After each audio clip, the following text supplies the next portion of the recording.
Okay, good evening, guys. Please give me a shout out in the chat if you can hear me okay. I'm using a different microphone tonight. It feels like I'm always switching microphones, but that's the way it goes. How are you guys tonight? Tell me what you're up to, what you're working on. And I think I have my new camera working, and I think it will keep model things in focus now, or not, maybe? The lighting here is atrocious on this side, but this feels so backwards. I guess it will focus, so I fixed the problem I've been having with the focus, so that's cool. I need to get another light that sits and looks this way, I guess. But hey, Jar Miniatures, hey Andrew, Mr. Pog, Actrio, how you guys doing? Bought myself a suppressor squad while I wait for the whirlwind. Hold on, my chat isn't on front and center. Here we go. Okay, cool. Working in terrain for Age of Sigmar. Oscar, good evening. How you guys? How you doing? I'm putting some paint on these guys tonight, I think is the plan. Well, it's definitely the plan because that's what I've got in front of me. And we're going to start with another new brush. A synthetic Citadel color layer medium brush. So I've used one of these now, or the last one I used was the base medium. And I got a lot of hours painting out of it. So I kind of liked it. And as I say, one of my subscribers sent me this, or sent me a bunch of these brushes. So we've got a few to get through, so I figured we'll try this Citadel layer medium. Hi, good evening Aiden, how you doing? Painting some Vanguard veterans. Do you know what, I am in the midst of painting a bunch of Lightning Claw Vanguard veterans, but you know, I sort of thought to myself, like, maybe I'll have a little bit of a change tonight and paint these guys, but I'm going to probably end up doing the same thing. Like on my Vanguard veterans at the moment, I'm painting a lot of Lead Belcher, and it feels like that's probably what we'll be painting a bit here as well. So I'm going to start with a little bit of Dawnstone though, and then we'll make a switch into probably Lead Belcher.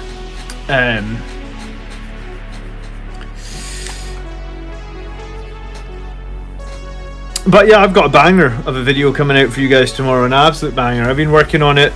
I was actually up till midnight the last 2 days editing tomorrow's video, so I'm really hoping you guys find tomorrow's video good. And it's back to sort of the normal tactics video where it's just myself, and yeah, I've been put a lot of time in tomorrow's one, so hopefully you guys enjoy it and get some value out of it. So it's going out tomorrow at around, I don't know, I usually set them around lunchtime, so something like that. So make sure you check out the channel tomorrow lunchtime-ish if you want to catch the weekly tactics video, and I think you'll enjoy it. I think it's got a lot of information on it. Hey Alex, good evening, how you doing? Hey, yeah, if you guys let me know what you're working on tonight, that's also cool. We'll shout out in the chat. If you've got any Blood Angels questions, just put them in the chat. You know, we try and answer most of the questions or comments we get on this channel. And yeah, I mean, if you are enjoying my videos, I always appreciate it if you hit the thumbs up. You know, likes are free. They don't cost you anything. They don't cost me anything too. Wow, this chair's creaky tonight. Alright, so I have to pick one of these guys to be the sergeant. I hadn't thought about this before tonight, and I was like, actually, one of these guys needs to be the sergeant, so I need to do a little bit of painting on him to prove that he's a sergeant, because these guys were like the basic guys out of the Dark Imperium set, so there's nothing, like, they don't have anything on them that shows them to be a sergeant. So we're gonna go with the shoulder pad approach. So one of them is gonna have a golden shoulder pad to prove he's a sergeant, and I think this one here seems like a good option. Oh, this one's got a little extra thing on his head. Maybe it's him. Yeah, okay. This guy's got an extra skull on his head. He's the sergeant. Just finished my Centurions for 2K game tomorrow, says KR Good. How are you running Centurions, KR Good? Because I've been running Centurions for a while. Are you Assault or are you Devastator?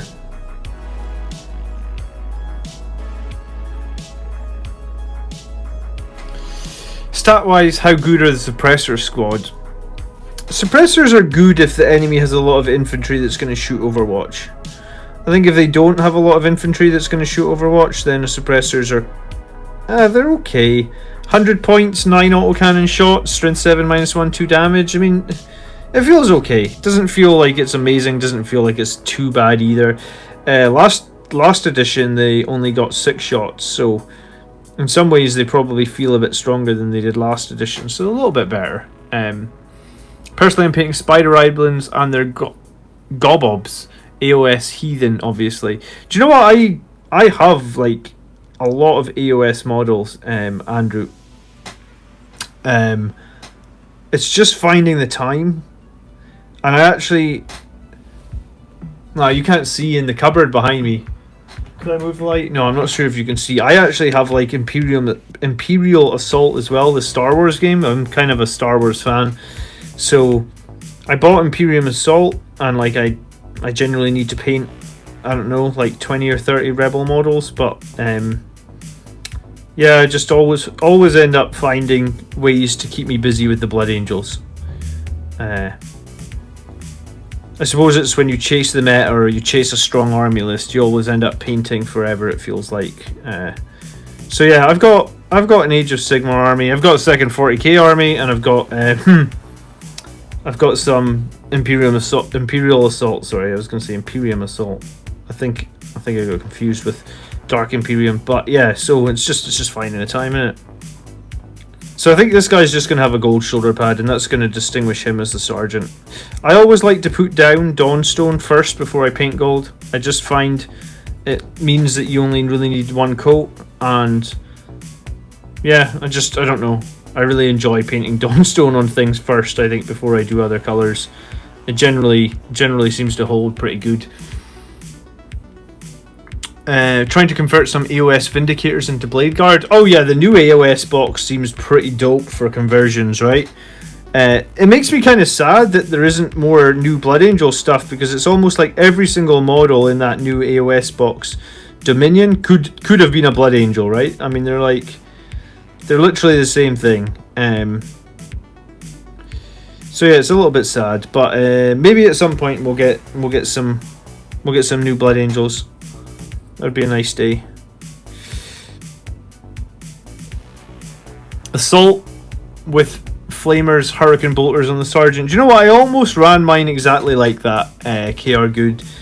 I ended up not taking the Hurricane Bolter on the Sergeant just because points, but I actually magnetized the what are they called? The assault launchers. So I magnetized the assault launchers so I could switch them out for Hurricane Bolters if I wanted to. I don't know. I find them pretty good at 165 points, the Centurions. I like them a lot, actually. They seem to always draw a lot of enemy firepower, and I mean they always die for me. So people probably think like, why do you take the Centurions? But like, they're maybe like that old what do you call it? The distraction Carnifex. You know, they just tips for playing Tau. You mean playing against Tau? I assume. Greetings, Highland. How you doing? Tau's Overwatch can be pretty nasty. So, I mean, I take it. I think we all can't wait for Primaris Sanguinary Guard. I take it against Tau you are going to run some form that can remove Overwatch, because I think if you're not, you might have a very bad game. I used to play I've played a full melee army into Tau, and it's been a bad deal, right? Like, Tau do a lot of work with Overwatch, or they can do an awful lot of work versus Overwatch. Yeah. So I think I've only played Tau once in 9th edition, but I think the rule is that the Overwatch on 5s and any friendly Tau models within 6 inches of your charge target can also Overwatch. So you almost need to make sure if you're going to be charging, you're charging units that are isolated or on a flank, or they're not really surrounded, unless of course you have ways of turning off that Overwatch, right? I actually don't know what the interaction... Does anyone in the chat know what the interaction with the Whirlwind and the Tau is? So, like... if you suppression fire an enemy so they can't fire Overwatch, can other Tau, like, what's the wording on that? Can other Tau units fire Overwatch? I haven't been able to get Whirlwind yet. Yeah, Whirlwinds are so good right now. If you haven't been able to get one, keep an eye out. Get one, because I think they just, yeah, I think they're just so important for Blood Angels, right?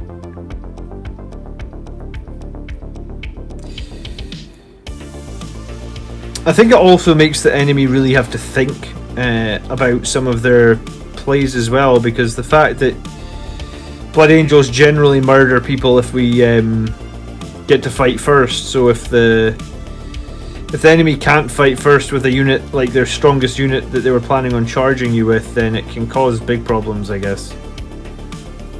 I did it against Tyranids, where like he had a big strong melee unit and he didn't charge me the entire game because he was just so scared of me fighting him first, which is pretty crazy actually. But yeah, it just shows how strong the Whirlwind is. And the Whirlwind does no damage. I always say that. Like, just don't think of it as a damage dealing unit. Just think of it as a way to basically guarantee that you can fight first. And most of our damage comes from the fight phase, right? I'd say proportionally in games, like 75% of our damage comes from close combat, right? Compared to maybe like 20-25% coming from shooting.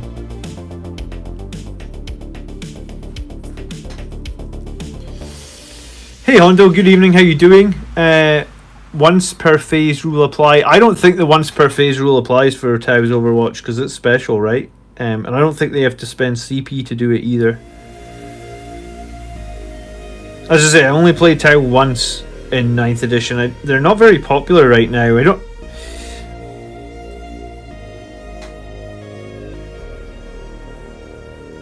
But yeah, I think you just have to be very wary of where you're charging. I think that's the number one thing. Is like, if you're going to charge a Tau unit surrounded by other Tau units, you're generally going to have a pretty bad day. So weaken up the big blobs of Tau, and then pick off stuff on the flanks if you can. That's how you're going to get the most value, or that's how you're going to defeat them, I guess. What are your thoughts on the Primaris Impulsor? Did I say hello to you, Hondo? I'm sorry. You sold your Blood Angels army. Marcus. I'm disappointed.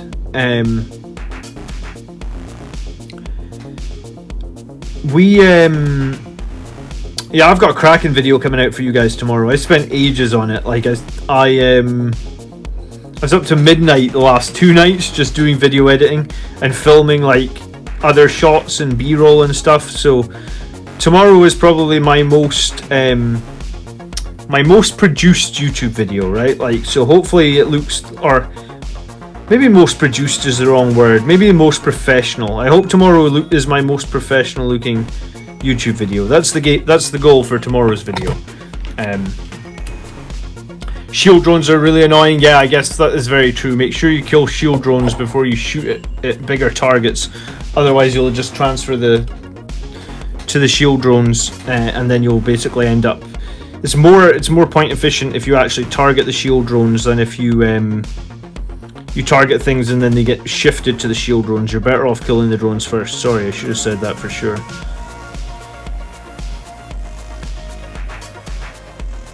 But yeah, tomorrow's video is a banger, and do you know what? I actually filmed probably the reason I was up to midnight was like I filmed a bunch on Tuesday night till about midnight, and then I realized I'd made like a couple of typos and I had to go back and like refilm like maybe like a half an hour. But I put so much effort into this video that I really wanted it to be good. So guys, apparently on my channel only 8% of you guys have notifications turned on for all videos. So see next to the subscribe button below the video there's a bell. You need to click the bell and change the option to all. If you've got it set to personalized, then YouTube basically decides whether or not my new videos get shown to you. Whereas if you got it set to all, then you would get shown all my new videos. So yeah, if you want to make sure you're always in the loop with everything new, then I appreciate it if you change that to all. You know, it helps you guys out. It helps me out as well, actually. So, I don't know. I'm still learning YouTube, but yeah, tomorrow's video should be pretty cool. And yeah, we spent ages getting it into a good state. So, what are your thoughts on the Primaris Impulsor? Sorry, I was going to say Repulsor. Impulsors are a strange one. I felt like they used to be very good, and then they got made a lot worse. I don't hate them, but I think they're overcosted. Like they are an awful lot of points for just a 6-unit transport, right? Especially like if you put a shield dome or something on them to try and make them survivable, it's a crazy amount of points. If you think of like the Dark Elder Raiders with the same 5+ invulnerable save, taking like 10 units for like 95 points. Then you have the Impulsor taking 6 units for like, I think if you put the invulnerable save on it, it's like 130, maybe even 135 points. So I don't hate Impulsors. I just think right now their points costs are a bit whack. They need a reduction in points cost to be good. And I also think it's a bit stupid that they only take 6, honestly. You know, I feel like they should have probably just taken the 10, like the Rhino or the Repulsor, but it is what it is, I guess. Bolters, no plasmas, says Bascula. Yeah, bolters, no plasmas, because plasmas are so expensive, dude. 60 points per model. I think with the Tau units, I think the other Tau units aren't suppressed. For the greater good, doesn't need the target unit to fire Overwatch for the others nearby to do so. Thank you, Jar Miniatures. Okay, then suppressors are probably actually really good against Tau then. Because if you got a group of like 3 infantry and you hit each infantry squad with 1 suppressor and turn off the Overwatch for all 3 squads, then that's actually probably really strong. But yeah, back on bolters. Bolter Inceptors. I actually have a squad of plasmas that I was painting gold, because you guys know how I like to run some of my elite squads in like gold armor, and I actually customized them and stuck Sanguinary Guard wings on them, and I was doing the, I don't know what you would call it, but I was going all out on these plasma Inceptors, and then they just went up to 60 points per model, and I was like, I don't know if I feel they're worth 60 points per model. I feel like they're still good, but I generally don't overly like plasmas anyway. And I guess if you think about it this way, although the Plasma Inceptors went up to 60 points per model, the Bolter Inceptors actually sort of got a buff, right? Because they were 45 and now they're back down to 40 per model. So, I've run the Bolter Inceptors now in 3 games, I think. And I like them. I mean, they're only 120 points for the 3-man squad, which I think is the reason I like them, you know? But I think you can still hide the shield drones behind buildings with the Riptide peeking around the corner. Yeah, you can still hide shield drones. So yeah, Tau, I guess, is you need to make sure that your charges are well thought out. Where you can, try and avoid getting hit by too much Overwatch. Where you can, kill the shield drones. And then, I mean, if you can get into melee, you'll generally murder them, right? Like they don't survive. Nothing that they have, even maybe their battle suits could survive a little bit in melee, but for the most part, nothing that they have in melee is gonna be scary for you, and you're just gonna destroy them in melee. So that's what you need to aim for. I was watching the Art of War game from today with Blood Angels. The list is like a throwback. I'll post a pic of it in Discord. What was the list like? Give me the gist of it. Was it just like an 8th edition list, or like why was it a throwback? I think some people haven't quite cottoned on to the way that you need to play Blood Angels now in 9th edition if you want to be super successful. Because I think you can be successful, you just have to play them a lot differently to the way that they were played last edition, right? Or maybe not even just last edition, for a few editions, right? Oh, let me close Facebook because it's pinging up for me.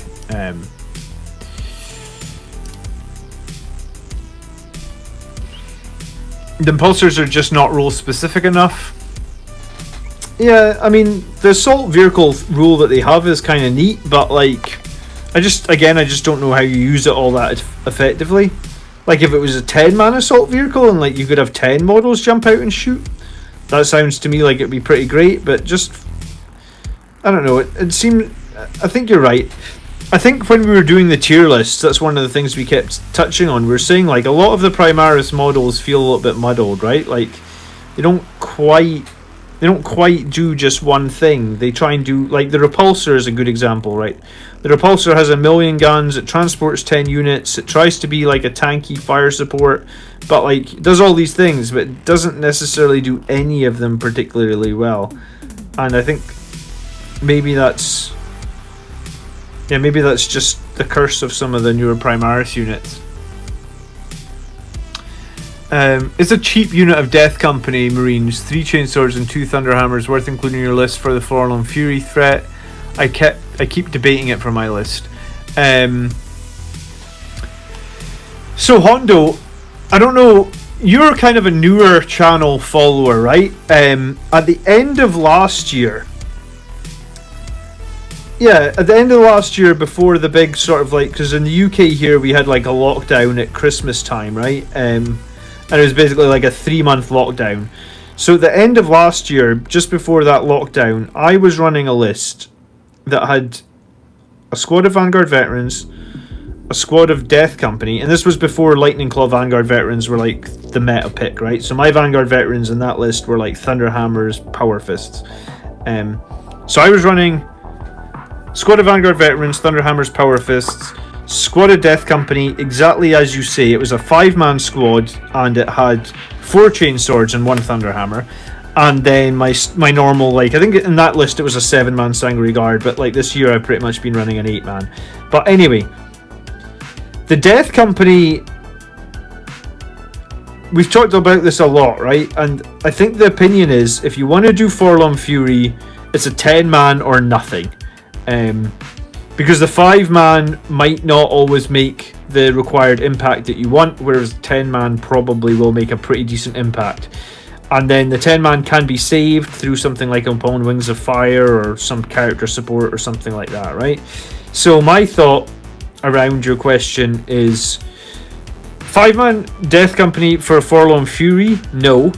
But in the list I was running in the second half of last year, I mean, all these videos, all these games from last year are, you know, you can find them on the channel. They'll all be in the playlist. Just go back to the battle reports from last year. The 5-man Death Company with 4 chainswords and Thunderhammer are very good, like very, very good at removing enemy units off a backfield objective. If you keep them in deep strike and just bring them down in turn 2 or turn 3, I guess, depending on the strength of the enemy, depending on the map, and you just go after their backfield objective. Now, in my games, you know, people usually hold their backfield objective pretty weakly. So this is, and I guess what I mean by weakly is I play Andrew a lot, and he runs Sisters of Battle, so like his backfield objective will likely be held by 5 Battle Sisters. Five Death Company with chainswords and a Thunderhammer will absolutely destroy them, probably kill them all in a single turn. I also play Brett, who plays World Eaters. His backfield objective will be protected most likely by,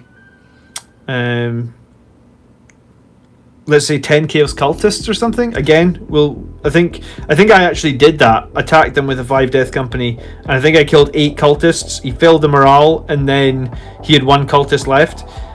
Which means like next turn he's lost his backfield objective, and you know he's World Eater, so everything was trying to push forward to do damage to me. Now it's like, oh, some of your units need to go back to your deployment zone because you've just lost your home objective.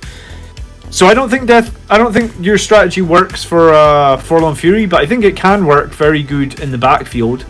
Suppressors are crap v Tau. They only work against Fire Warriors and Stealth Suits. Tau is one of my main opponents, and they're stronger than people think. Do you run a Whirlwind against the Tau then, Reziel?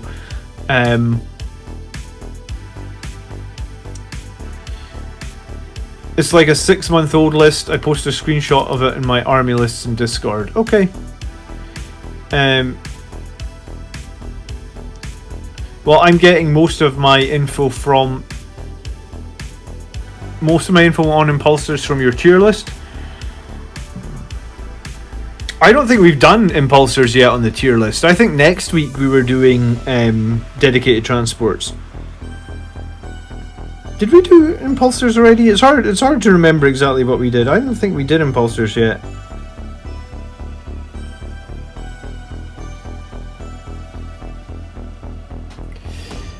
Yeah, but back to the Death Company topic, Hondo. I actually made a video, and you'll find it on the channel, and it's called like Death Company versus 5 Death Company versus 5 Vanguard veterans, and it'll be in my tactics list.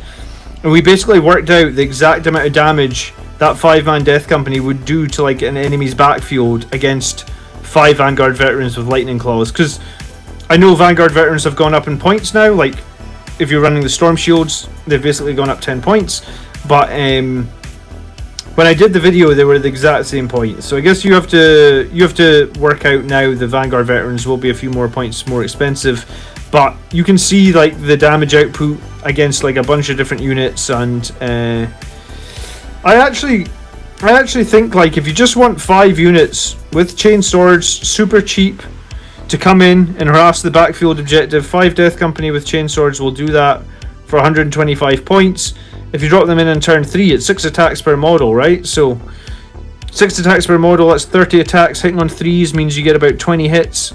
20 hits plus 1 to wound, and it's chain swords with -2 and plus 1 to wound in turn 3. You know, like if the enemy just has a weaker infantry unit on the backfield, pretty easy to shift them with some Death Company. I mean, it's pretty easy to shift them with some Lightning Claws Vanguard veterans as well, but then the advantage of Vanguard veterans is they can perform actions and they're more survivable because the Storm Shield. But I mean, the Death Company aren't bad. Like, it's not a bad choice to use them like that, and I think it works, and I think it will get you points, and it will mess up your opponent's game plan as well a bit. Like if they have to send one of their big units back to sit in their backfield, you know, like against Brett's World Eaters, he had to throw like one of his best melee dreadnoughts back into his own deployment zone. So like the Death Company 100% did their work, because it was like, well, his huge big melee threat is no threat to my rest of my army now, because he has to go back and kill like a 5-man Death Company, which I sort of feel like a little bit, or a throwaway unit.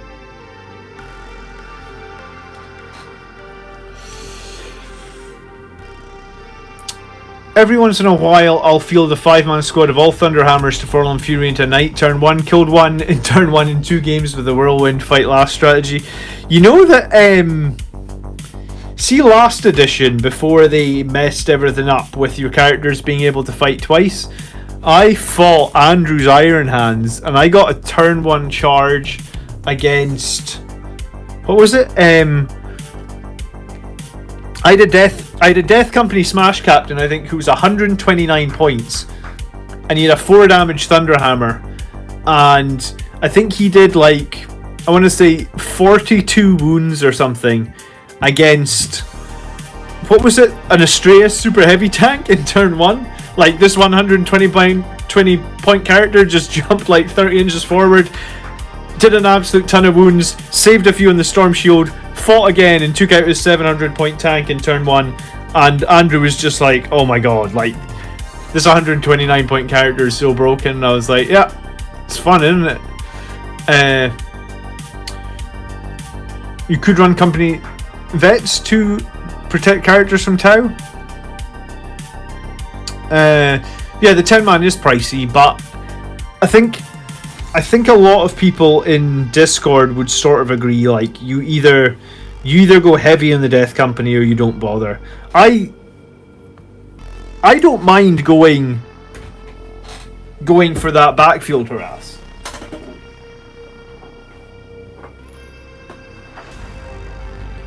Like, I think the backfield harass is a valid tactic with Death Company. I just prefer to do it with Vanguard Veterans now, because you can do actions as well. And I mean, 9th edition is so much about scoring points, you know? Like, against Death Guard this week, like, my army list was set out to score a potential 97 points, and we scored all 97. And you can really set your lists up to be like really high scoring lists, and just no actions for the Death Company really makes me sad, I guess.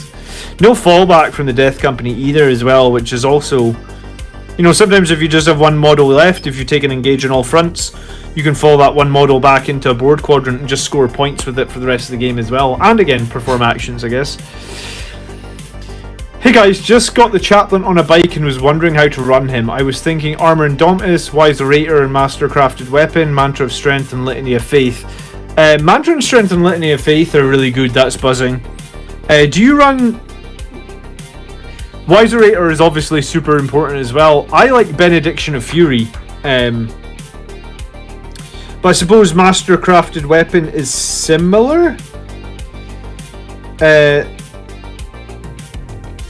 Do you have someone in your list, or do you have another model in your list that's running Gift of Foresight, I guess is the question. Because if you're not running Gift of Foresight, I'd probably take Benediction of Fury and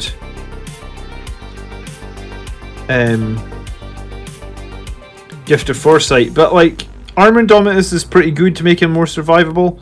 Master Crafted Weapon is obviously pretty good when you can do 4 damage with the Thunderhammer, or not the Thunderhammer, sorry, the Crozius. And then yeah, Litany of Faith is really good for protecting against mortal wounds as well. Same like Benediction of Fury, 4 damage weapon and 6s with it do mortal wounds, don't they? But both ways are viable. Armor Indomitus makes sense. Benediction of Fury also makes sense. So I think a bit of that is personal preference. Like, do you want him to be more survivable, or do you want him to do more damage? And Wise Orator is really good as well, because you'd be amazed at how often your litanies fail on a 3 and they pass on a 2. It's really weird. If I have to take a litany on a 3, it's like I always fail it. If I have to take a litany on a 2, it's like I always pass it. It's just one of those weird things. And obviously getting the 2 litanies per turn is pretty great. But yeah, I have a chaplain on a bike, a Primaris chaplain on a bike. I really need to finish painting. He's a really sweet model. Take Litany of Hate, Mantra of Strength. There's a choice. Am I going to drill gun barrels? Dude, I am so far behind on my backlog of stuff. I don't know if you've ever watched my what video was it? My Pile of Shame video. I don't have time to drill gun barrels. I've got like 10,000 points of Blood Angels that are half done. Like, that's not even a joke. It's like I had to fill my entire kitchen table with them when I did the video. Like, it was just so many models, and they're not on sprues, at least. Like, they're kind of started and stuff, but yeah, I've just so many. I think it was about 9,500 points of in progress stuff, and I honestly think it takes me about a year to do 2,500 points. So yeah, so it's going to be a long time. So drilling gun barrels isn't a priority right now. I think you can make a small argument for a small Death Company unit, except that other elites do the job that they would do much better at the same cost. 5 Death Company and 2 Assault Intercessors for actions. Do we have a new schedule? No.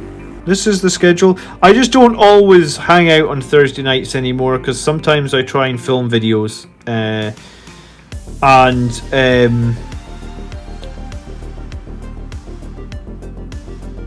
Yeah, I think so. Basically, I think my plan is to do a hobby hangout every second Thursday. So rather than every week on the Thursday, we do every second Thursday.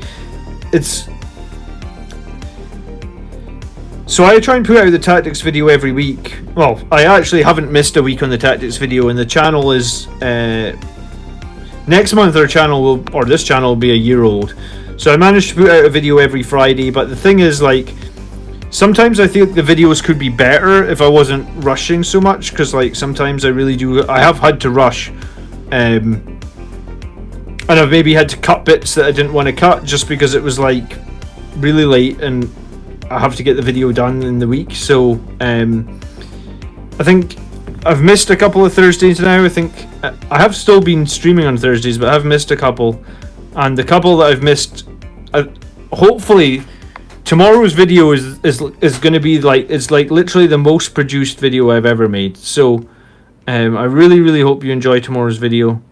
It's on a topic that a lot of people have been asking about, right? Land speeders, invader ATVs, eradicators, multi-melta attack bikes. Like, tomorrow's video covers it all, and pretty much by the end of the video you will know exactly, you know, what's going to do the most damage for you, what's going to be the most points effective. Like, it's a pretty in-depth video, but like, if I hadn't taken last Thursday off, there's no way I would have done it, because like, I think I started the slides for that video like last week, like Wednesday night or something, maybe like finished them up on Thursday, started filming it on like Tuesday. I had to refilm a bunch of it and then edit it last night, and then I filmed some B-roll as well, which I haven't done before. So yeah, tomorrow's, so some Thursdays, I guess, we're not here, and if we're not here, then I apologize, but it doesn't mean I'm not doing anything. It means that likely I'm trying to make a better video for either the Friday or the following Friday. How am I liking the bolt interceptors? I mean, damage wise, I feel like they're okay. Like, I'm not blown away with their damage, but I think what I do like about them is it. So obviously, you know, I made a little tweak to my list to include the eliminators, and the one thing I think that my list was really missing before was like a bit of board control, right? Like, I felt like I lost. Yeah, I just felt like I was. Well, you guys know yourselves, right? Like, a lot of my lists or a lot of my games, although we won like, what was it, like 14 games in a row, in a lot of games, like, we were a lot of points behind. And the reason we were a lot of points behind is probably partly to do with, like, I didn't have the strongest board control, and I needed everything to be together, and I, you know, like, in a sort of do this sort of castly thing in the first turn or something. So I made a change to get a bit more board control, I guess, with the eliminators, or it's not even board control, is it? It's about maybe just having them parked on a primary objective earlier in the game, so I don't fall so many points behind. And then I think having the 2 units coming in from Deep Strike. So before I had 2 Redemptors, right? And now I've got Inceptors and Vanguard Veterans. And I think I don't know. I've only had a few games with it, but I actually think that this list, you know, like in Chapter Approved, they kind of nerfed some things and we had to change stuff. I was actually thinking about today, and I was like, I think my list might actually be stronger, even though they tried to nerf us, because we've had to think, and we've had to, like, you know, look around for maybe arguably like really strong and good options. So yeah, I don't know. The Bolter Inceptors, I think, yeah, they haven't had an amazing game for me yet. I mean, maybe they'll have one at some point, but yeah, like, I'm not interested in dropping them. I want to try them for a few more battles for sure.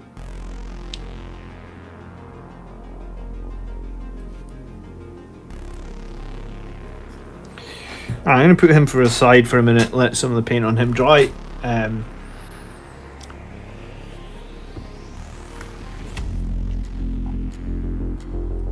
Thanks for the words of wisdom.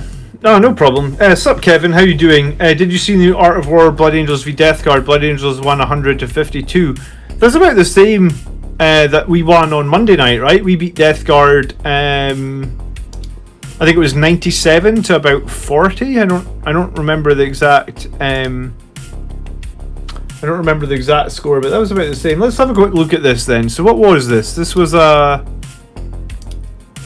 Commander Dante, Sanguinary Priest, Primaris Chaplain on the bike. How did they arm their Chaplain? Armor Indomitus, Adamantium Mantle. Alright, wow, they went for a very tanky chaplain on the bike. I guess they made him the warlord, huh?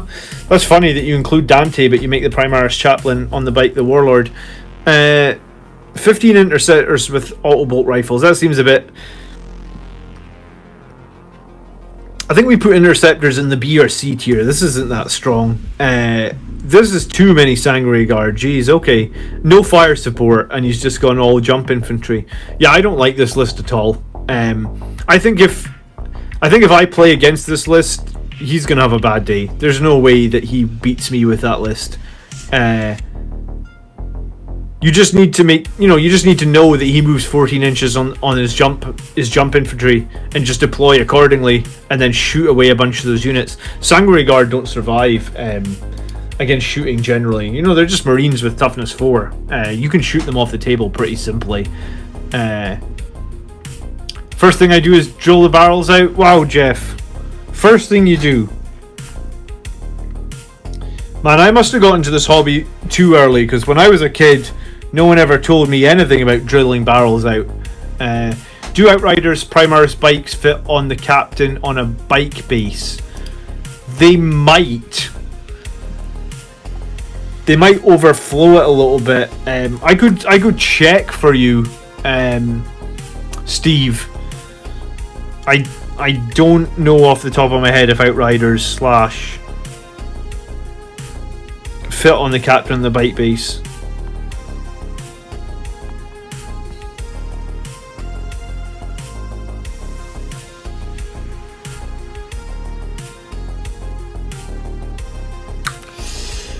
The bolt receptors do excellent damage vs their best targets. Of course, you can't aim their guns at much above toughness 5 and expect to kill. Yeah, so I took them against Death Guard this week, right? Obviously. That's why I played. And I purposely didn't tailor my list to fight Death Guard, right? I knew I was fighting Death Guard and I knew that their whole army is toughness 5, basically. But, like, the list that I was making I'm trying to make is the list I want to take to a tournament, right? So there's no point me tailoring it to fight Death Guard. So it was just a list, and it included eliminators, which are all basically not optimal at all against Death Guard, and it included the Phobos Captain, who's not optimal because he's just strength 4, and it wasn't the greatest Death Guard list. I'll definitely say that, but so I shot the Inceptors at a squad of Plague Marines, and in a single turn killed two Plague Marines and did 1 damage to the other. So against toughness 5 models, yeah, they're not going to be that amazing, I guess. But like I said, I needed. So I was able to use that to let me bring in my Vanguard veterans and do my actions, and they kept the Vanguard veterans alive, and my Vanguard veterans then upon Wings of Fire later in the game and scored me more points. So I was happy enough. I think that the Bolter Inceptors, I used them against Sisters, and against the toughness 3 they're pretty good, you know. I don't mind them at all. Good evening, Jacob, how you doing? I think making the chaplain super tanky makes him a good candidate for Angel Sacrifice because he's got a huge base too. That's a good point. I mean, I tend to use my captain for Angel Sacrifice, who I think is a little bit more survivable than that chaplain, because that chaplain, what did he have? Armor Indomitus, so he's 5 toughness, 8 wounds. Do you know what? That's actually not bad. 5 toughness, 8 wounds, 2+ save. My chaplain is 6 toughness, 7 wounds, I think. And then they both have the 5+ and 5+ feel no pain. The one. Do you know what? It's funny. I just said my list wasn't tailored to fight Death Guard, but That's one matchup that you're going to get a lot of value with the Chapter Master on the bike, right? Because Death Guard -1 toughness your whole army, or -1 toughness anything that's within contagion range rather, and your captain or your chaplain in this case are probably going to be in contagion range, right? Because they do a ton of damage in melee. So it keeps my captain on toughness 5 against Death Guard, which is pretty darn nice actually. Like, it's made a big difference, I think. Quite often Death Guard would get to wound on 2s rerolling 1s, and just being able to wound on 3s maybe rerolling 1s I think is actually, it's pretty useful.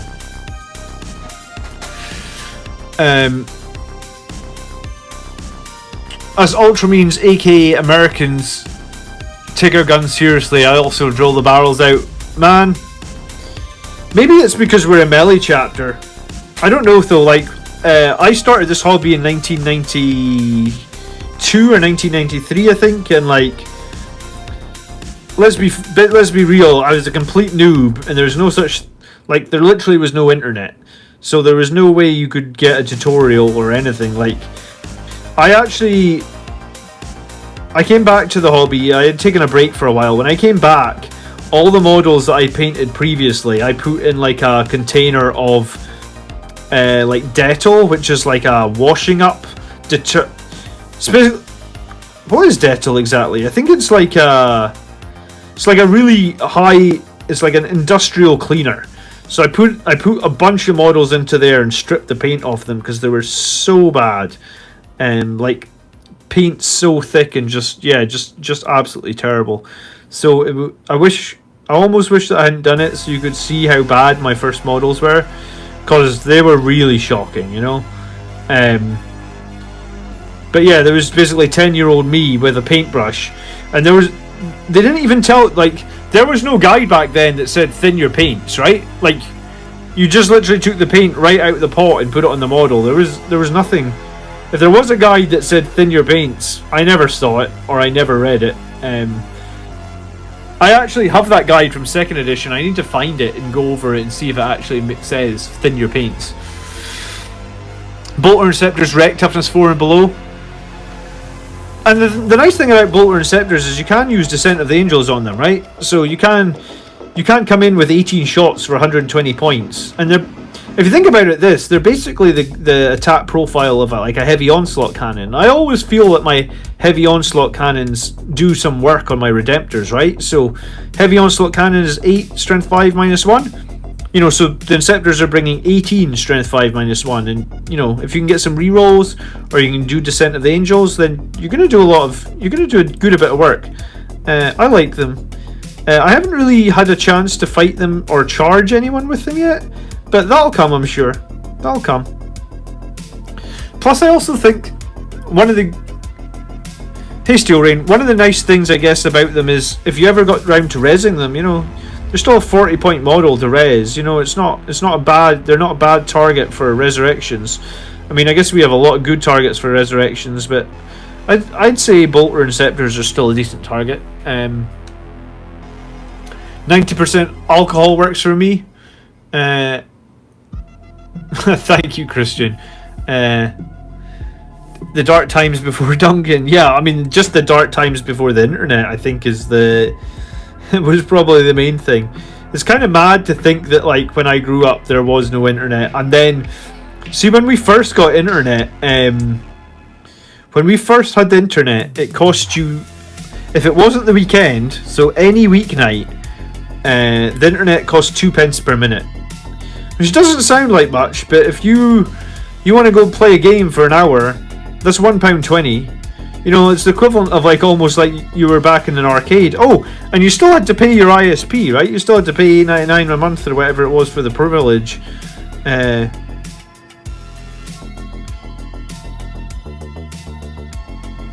None of this always on internet nonsense. No, £1.20 an hour.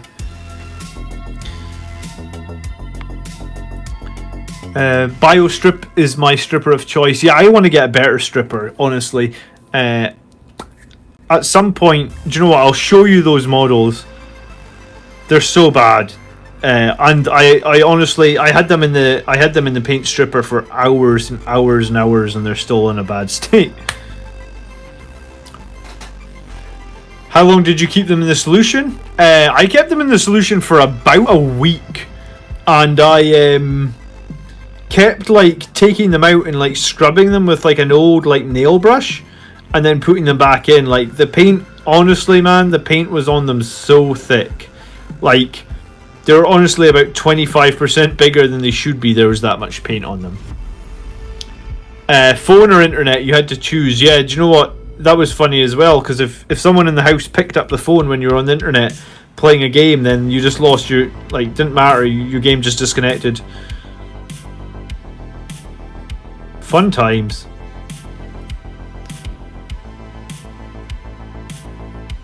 Mr. Old School White Dwarf was all there was. Yeah, I mean, I don't even know if I knew about White Dwarf, to be honest. Like, there wasn't a Games Workshop where I live, so my experience with Games Workshop, the actual shop, was pretty limited. So it was just like, I just bought Warhammer from my like local hobby store and bought some paints from there, and yeah, I don't know if I'm sure at some point I got into White Dwarf, but definitely not at the start, right? And when we played games back in the day, we never played the missions. We just played until someone was tabled. That was it, right? So every game was just like, you just played and last man standing was the winner. We didn't play victory points or anything like that. We just played to table each other. I don't know why we played like that, but that's just how we played. And we played like that for years, like years and years and years. Maybe it's maybe it's why I'm actually really good at like always keeping my forces alive and stuff. And maybe that's why I'm like a bit more cautious, because yeah, we always just played until someone was tabled.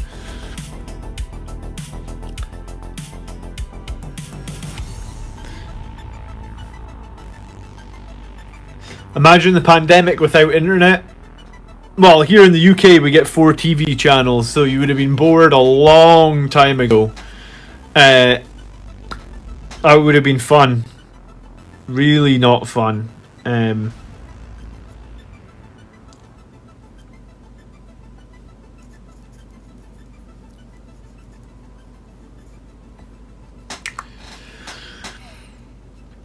I did that and it didn't work for crap. ISO took it off in 15 minutes. Yeah, I'm going to buy some of that. The thing is, all those old models are things that aren't super meta right now. Like tactical, like I've got a bunch of tactical squads and stuff, and it's like I guess I don't care enough about tactical squads to really go and strip them properly.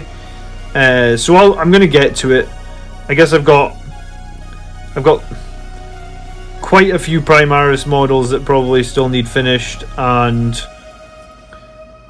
yeah, I don't think I included them in my pile of shame because I'm not very happy with how they're painted. So they kind of just exist, but like I haven't shown them to anyone. They're really bad. But yeah, I need to get some proper paint stripper, like you said, like some ISO or something, get them off. I've left plastic models in 95% alcohol for a year and they're totally fine.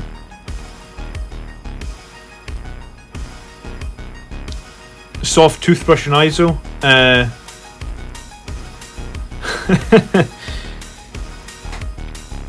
Yeah, those were the days, Jacob.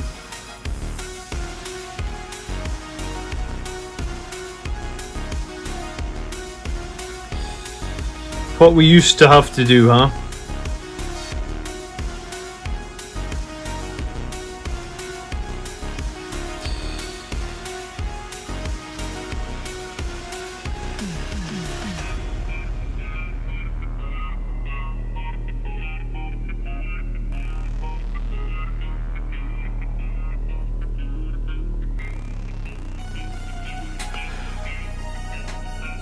I played 5th edition, had a big army with assault marines without jump packs, which they used for cheap Razorbacks, and those Razorbacks have the last Plaz variant that is not viable anymore. Yeah, I don't actually know when they removed that variant on the Razorbacks. I guess I wasn't playing at the time. But I know that like a lot of people had the bolt gun variant on their Death Company, and then they removed that just this edition. It's annoying when they do that, man. Like I almost think if it was a, because I did a Sangori priest that was with a power sword and a stormbolter, just because like my other Sangori priest is just the default one, and I thought like, oh, it'd be cool to have a Sangori priest with like a different weapon option in case in case you've got a few points left over at the end of your army list. So I made one with a stormbolter because when I made it, it was 2 points more, and a power sword which was 3 points more, and I thought like, oh, this will be a cool model, and I made it using. Do you remember at the start of 8th edition they released those indexes maybe they called them? I don't remember exactly. But like the Sanguinary Priest was in there with a jump pack, and he could take all manner of like it's like had the standard like you can replace his pistol with any pistol or replace his his other weapons, and like I made this guy and I was like really pleased with him and kind of made him like a Death Company Sanguinary Priest, and then it's like, oh, we just removed that, and it's like, oh man, so annoying. Especially when people take time to convert and change the models only to be told like, no, we're just removing that option. Like, don't put the option in if you're gonna just remove it. How do you play to maximize mission points?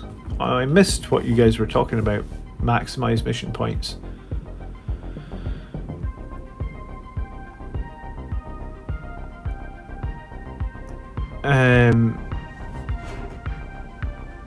We're barely bothering with objectives. We need to tighten up our game. Yeah, I mean, objectives in 9th edition are so strong. Good evening, Pedroid. How you doing, man? Aggressors are in such a rough place, aren't they? Like, is anyone, in the chat, is anyone actually fielding aggressors at the moment? Has anyone got them painted? Do you know what? I think the Flamestorm ones are maybe a little bit stronger right now than the bolter ones, and they're cheaper as well. But I really don't think anyone's fielding them. Mephistorm was great in 5th, flying around and counter-charging everything that dared to come forward. Mephistorm was great until... It's funny, Mephistorm was great until the 9th edition rules, I feel like, in the... For a little while there, he was great as well, when you used to be able to do, like... honor the chapter with him, but when they removed that, I kind of feel like he got left a little bit behind.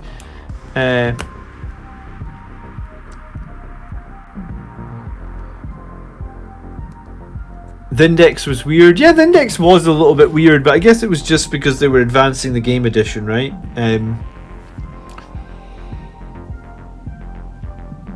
My first Blood Angels were sprayed with car primer and touch-up painted. Add some details to hit 3 color minimum and played.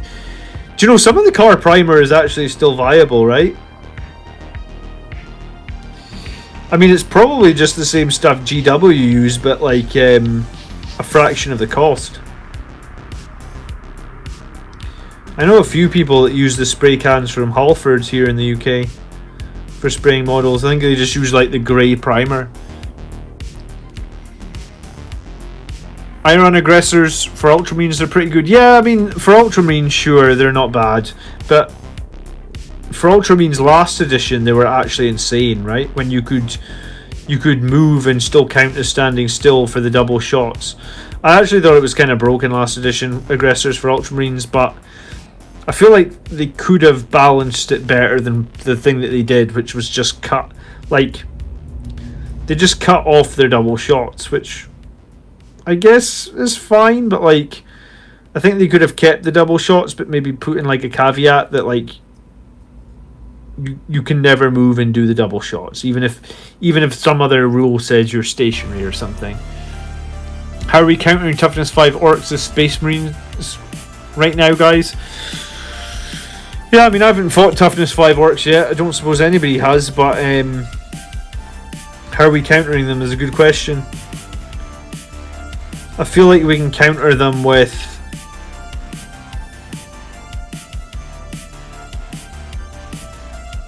assault cannons, maybe? Gatling cannons? Heavy Gatling cannons? I mean, they're not going to get a save, right? With a -1 AP, I would imagine.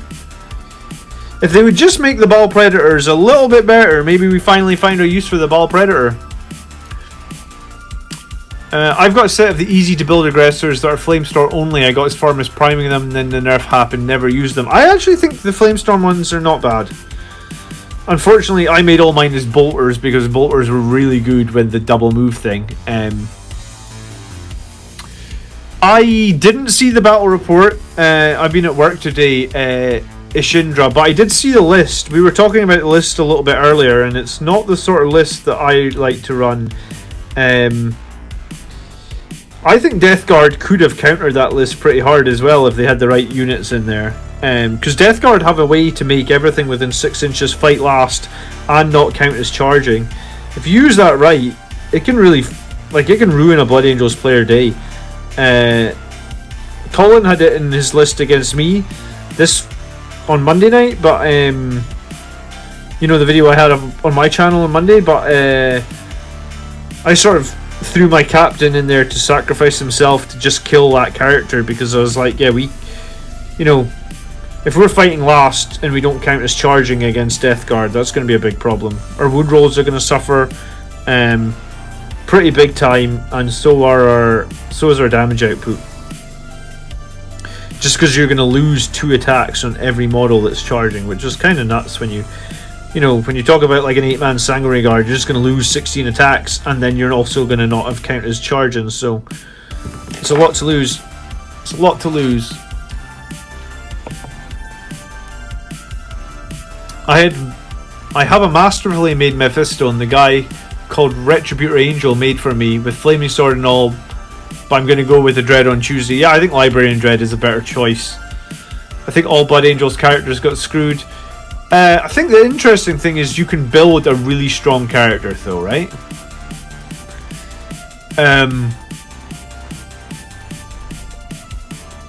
Yeah, I'm very happy with the Centurions Highland. I like the Centurions a lot. I really think the Centurions are slow, but they don't often kill that much stuff, but they always soak up a ton of firepower. Like, people always want to kill the Centurions. I guess the point is, if the Centurions are ignored, right? Like, if you were playing my list and you just said, like, screw it, we're just going to target everything else and we're going to ignore the Centurions. At some point later in the game, it might be turn 4 or even 5, the Centurions are going to charge you and hit you with an absolute ton of strength 10 minus 5, I think it is. Strength 10 minus 5 drills that are 3 damage a time, and they'll just kill anything, right? Like, oh, it's strength 10, but you get to +1 to your wound roll as well, right, from Red Thirst. So basically, anything toughness 9 and under, you're wounding on 2s and it's -5, 3 damage. So, like, I think based on that, people have to kill the Centurions. You can't just leave the Centurions, because if they get in melee combat, whatever they get in melee combat with is dead. So you don't have the luxury of just leaving them. And, you know, like, I'll generally pay resurrections from my priest on the Centurions, and I often don't think the Centurions do that much damage in my games. I often say, like, you know, were the Centurions super effective here? No, I don't think they were, but, like, did the Centurions soak up a ton of firepower, or did the Centurions cause a big distraction? And I think so. What happened with Dante, says Jacob. Dante, I think, got ignored. Even his 10-point decrease that just came in recently, like, I don't think it's enough. Like, they should have spent a little bit more time in 9th edition on the Blood Angels characters. I feel like I don't know, for whatever reason they didn't, and I think it kind of shows that, like, I would say Dante's probably our only valid or viable character right now, named character. I don't like any of the others, and I'm not fielding any of the others. I'm not even fielding Dante myself. I think the Chapter Master on the bike is so much stronger than Dante. The way I've used that Chapter Master on the bike, the amount of times that he has lived in really, really dire situations where if it was Dante, he'd just be flat out dead. And yeah, Dante does give me 1 more command point, but I mean, it doesn't stop him from being dead. You know, against Death Guard this week, my Chapter Master got charged by a bunch of units, shot with melta-guns, all sorts of nonsense, went down to 1 wound, and then by the end of the game we'd healed him back up to full. And he, you know, his saves are better than Dante. He's got the feel no pain. He's got more toughness. Yeah, so Dante would have been dead and gone, whereas my Chapter Master hung around for the rest of the game and, you know, provided buffs and did damage and all sorts. I'd rather have the bike captain. I paid 200 points for Dante if his buffs were for all core units in a 24-inch bubble and he was strength 8. Yeah, I'll tell you right now, he's never going to have a 24-inch bubble. But he might get made better.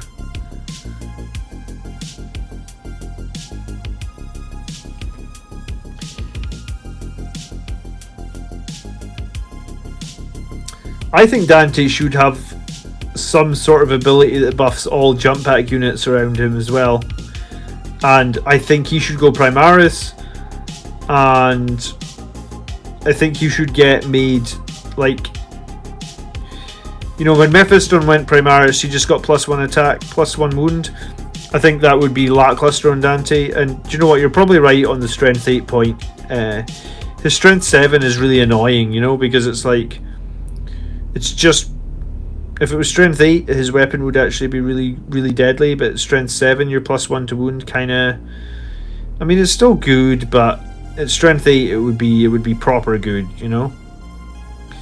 And you would sort of, you know, it's the legendary axe he's got, the Axe Mortalis, you know, it's supposed to be a big deal, right? So I don't know.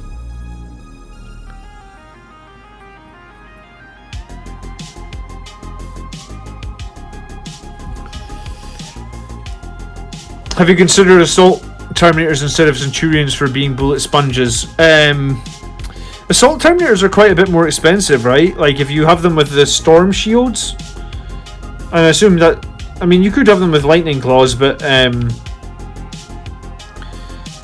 you have them with the Storm Shields, they're like 240 points, so it's like, what? No, sorry, not 240, 215 points. So it's, what, like a full 50 points more than the Centurions?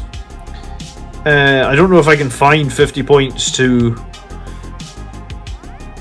make that work, but do you know what? You are right. Like, I'd actually thought about maybe replacing the Centurions with a Relic Terminator squad, because Relic Terminator squads is like the cheapest way you can get Terminators, and the Relic Terminators can also take Lightning Claws, which, you know, we all know Lightning Claws are super good, and they have basically, I think it's called a twin bolt. It's like a twin bolt gun, but it's essentially a storm bolter, right?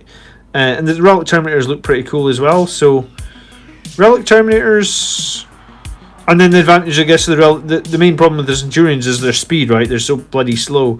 The Relic Terminators can bypass that because they can just teleport strike into the middle of the battlefield, or right onto the center objective if possible, and start scoring you oath the moment points, you know? So I don't dislike the idea of having Terminators instead of Centurions. I just don't know how I fit it in my list.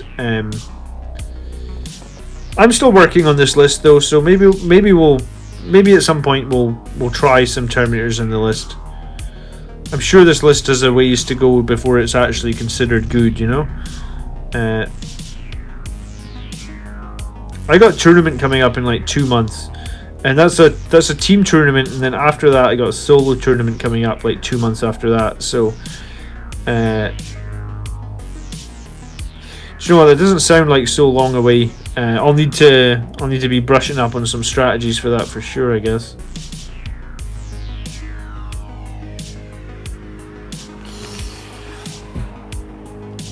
I think that none of the Space Marine characters are that powerful compared to lower. Guilliman and Calgorn should be completely margless, and they just aren't. You know, I actually think Marnius Calgar is in a decent place though, right? Like when he got made Primaris, I felt like he came out not bad. He's one of the ones that I think I like. Like if they would just, yeah, I don't know. I think he's in an okay place compared to some of the other ones. I really like the half damage thing, and I guess the half damage is a bit like a feel no pain, right? In that, like, it basically means every point of damage you take, you just get to ignore one of them. So yeah, it's kind of like I guess it's like an uber feel no pain, right?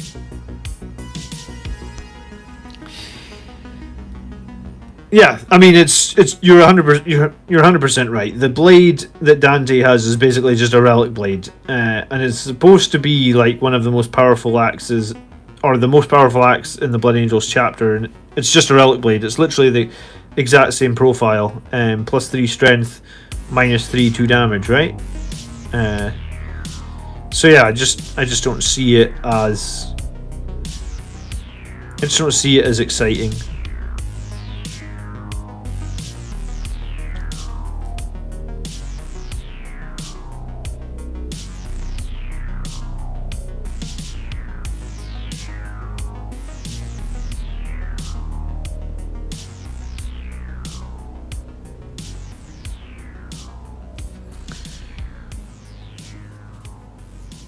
first tourney. This is my... So I did a tournament in... I think like November 2019. Which was the first tournament I played since I came back to the hobby. But that was a kill team tournament. And the idea was that I was going to use that kill team tournament to get like my... I guess my tournament brain back on, and then get back into 40k tournaments. But I guess with the pandemic, we played that kill team tournament. I did well. I came 4th, I think, and I think it was 4 games, and I went 3 for 1. And the game that I lost, I was going to say the game I lost by 1 victory point, and it was an orc player. And I did my classic where I actually, at the end of the game, I was in like such a better position than him. Like he had all his models had been dying all over the board, and mine were all generally quite good. But I played like this tiny little bit too defensively, so I wasn't scoring as many VP as I needed to score. Which is typical of me, right? You know my defensive play. So, like, if the game had been one more turn, like, I think I would have tabled them and I would have got plenty more points. But it is what it is, I guess. So we lost 1 game, and I think it was by 1 VP. And yeah, we finished 4th. I think it was only like 1 point behind 3rd or something, which was, of course, where the prizes were. But it's fine, you know. It is what it is. I don't mind losing at tournaments, or... I don't really mind losing in general, I guess. But yeah, this will be my first 40k tournament since I came back to the hobby. It's been delayed a long time, I guess, but I feel like if it was this time last year, I would have probably been fielding like an unoptimal list for sure. So it's probably better that it had to wait a bit. And you know, I really think that doing all these videos and doing the maths on this channel has caused me to learn like an awful lot as well. So hopefully, I don't like Mephiston's sword because of the RNG on it, but that's just my opinion. So hopefully we'll do quite well in this tournament. I'm feeling pretty good about the list. I'm trying to decide if I think it's stronger than the list we had before they changed the points costs, because I think it's pretty good. I'm feeling happy about it.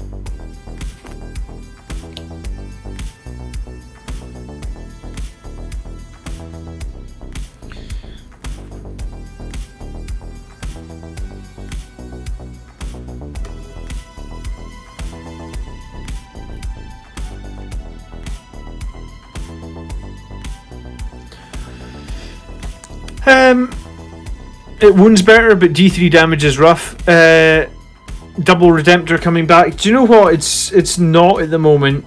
I can't fit it in. I want to hold on to the tap bikes.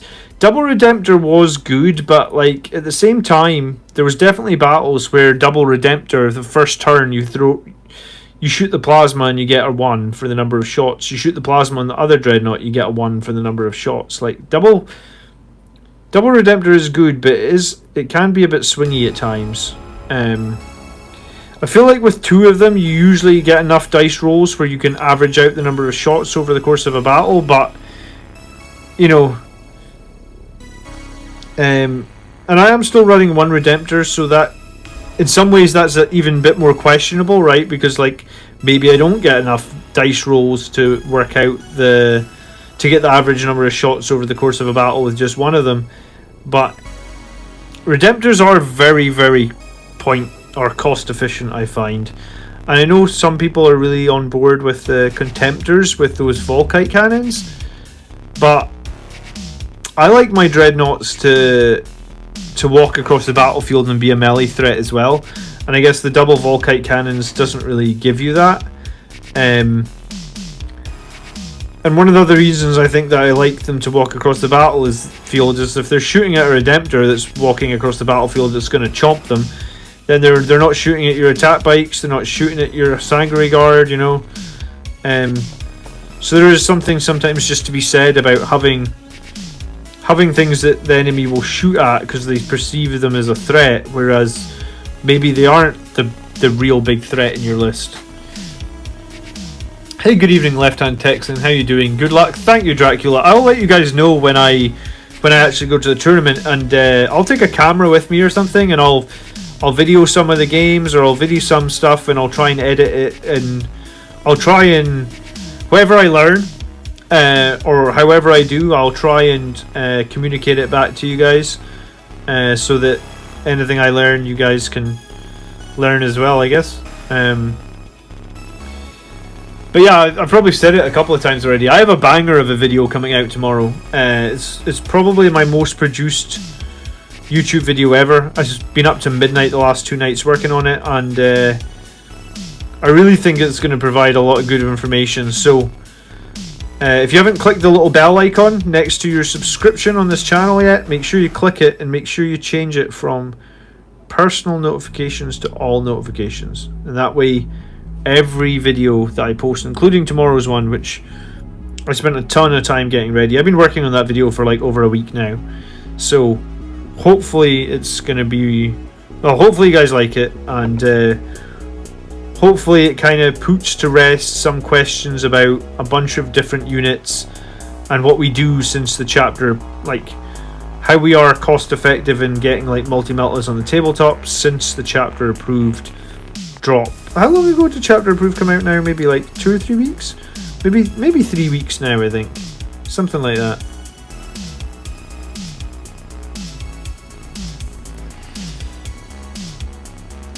Just started Drill and Barrels. No! So many people tonight. Drill the barrels, drill the barrels. Guys, come on. I told you guys when you... the music is a bit loud in relation to your voice. So I can turn the music down a tiny bit. Or I can probably turn my voice up a tiny bit as well.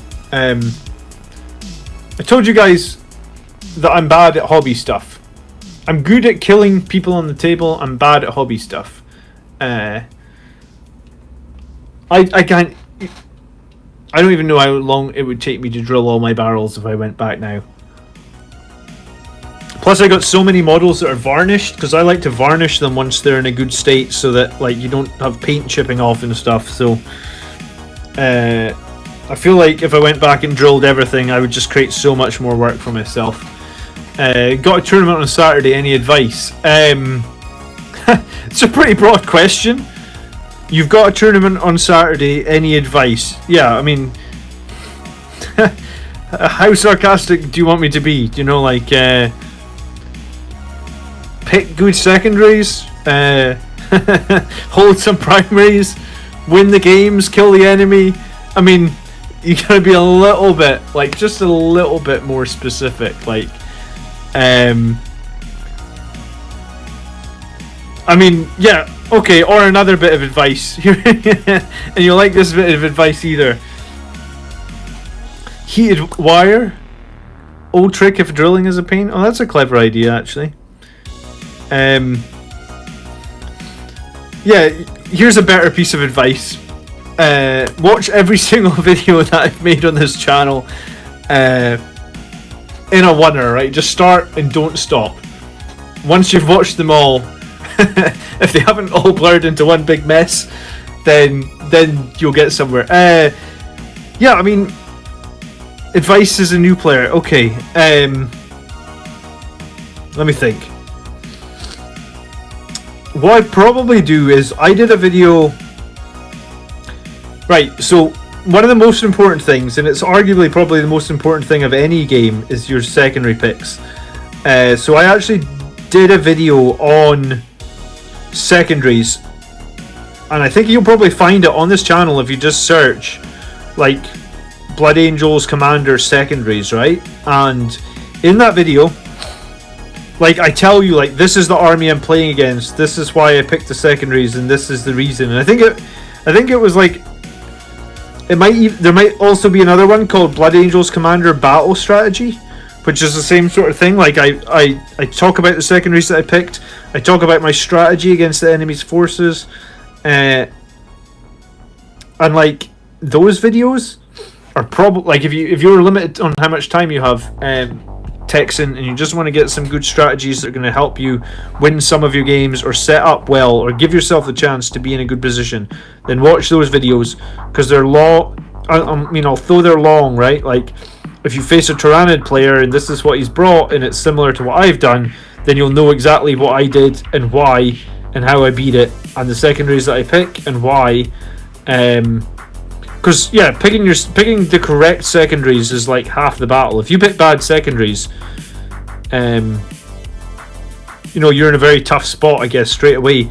And then the other thing that I think I talk about in the battle strategy video is don't be greedy. You know, like in terms of like, if you pick, like I used to pick scramblers all the time, which is a secondary that only gives 10 points. But like I saw it as like it's a pretty easy, safe 10 points for me to get. So if you can get like 10 points out of all your secondaries pretty safely, not throwing away too many units, not giving up too many points to the enemies, then sometimes that can be a really good strategy as well. And yeah, I think that's probably the sort of thinking that you need to have, right? Like, and I guess the same thing goes a little bit with primaries, right? If you can not be greedy on your primaries, you know, like on a map that just requires you to hold 2 to get 10 points, hold a 2 and then only push for a third if you feel confident. Like, don't throw away units. And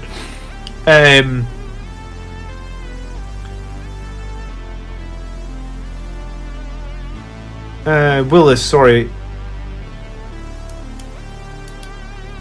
What a day it's been. My firstborn Tech Marine came in today and I got him assembled only to realise their jump pack option is Legends. Oh my god, yes. CJ, I'm sorry to hear that. Jump pack is Legends for Tech Marines. How sad. Awesome. Stay sober during the game. Yeah, that's good advice as well. You know. But yeah, if you find those videos, I think one's called Secondary, one's called Battle Strategy, and there is one called Objective Secured as well. You might want to watch that one too. That one's probably going to be less valuable to you, but those other videos should, and I say should, give you some ideas on some of the picks that you're going to want to pick to just sort of give yourself the best chance to win some games, I guess. This is the way I would describe it.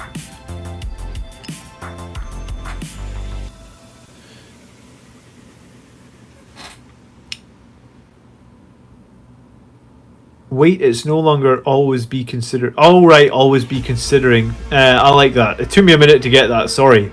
Long day, I guess.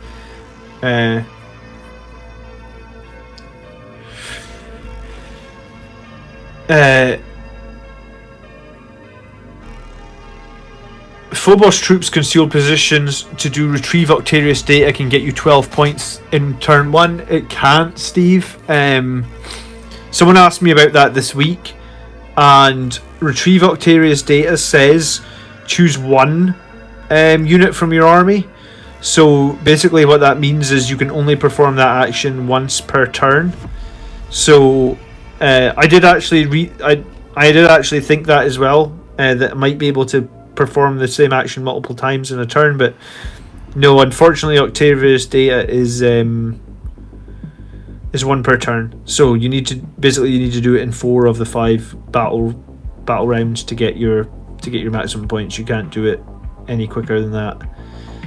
And it, you know, in some ways it's kind of poor wording from Games Workshop, honestly, Steve, because they don't always make that super clear, right? Like, because I read the rule and then went away and thought about it for a bit and thought, hey, can I do that all in 1 turn? Because it kind of sounds like I can. And then when I came back and read it again, I was like, oh, 1 unit from your army may attempt, I think it says, or something. But yeah, it probably could be clearer. I mean, maybe I'm just old and little things like that annoy me, but yeah, it probably could have been a bit clearer.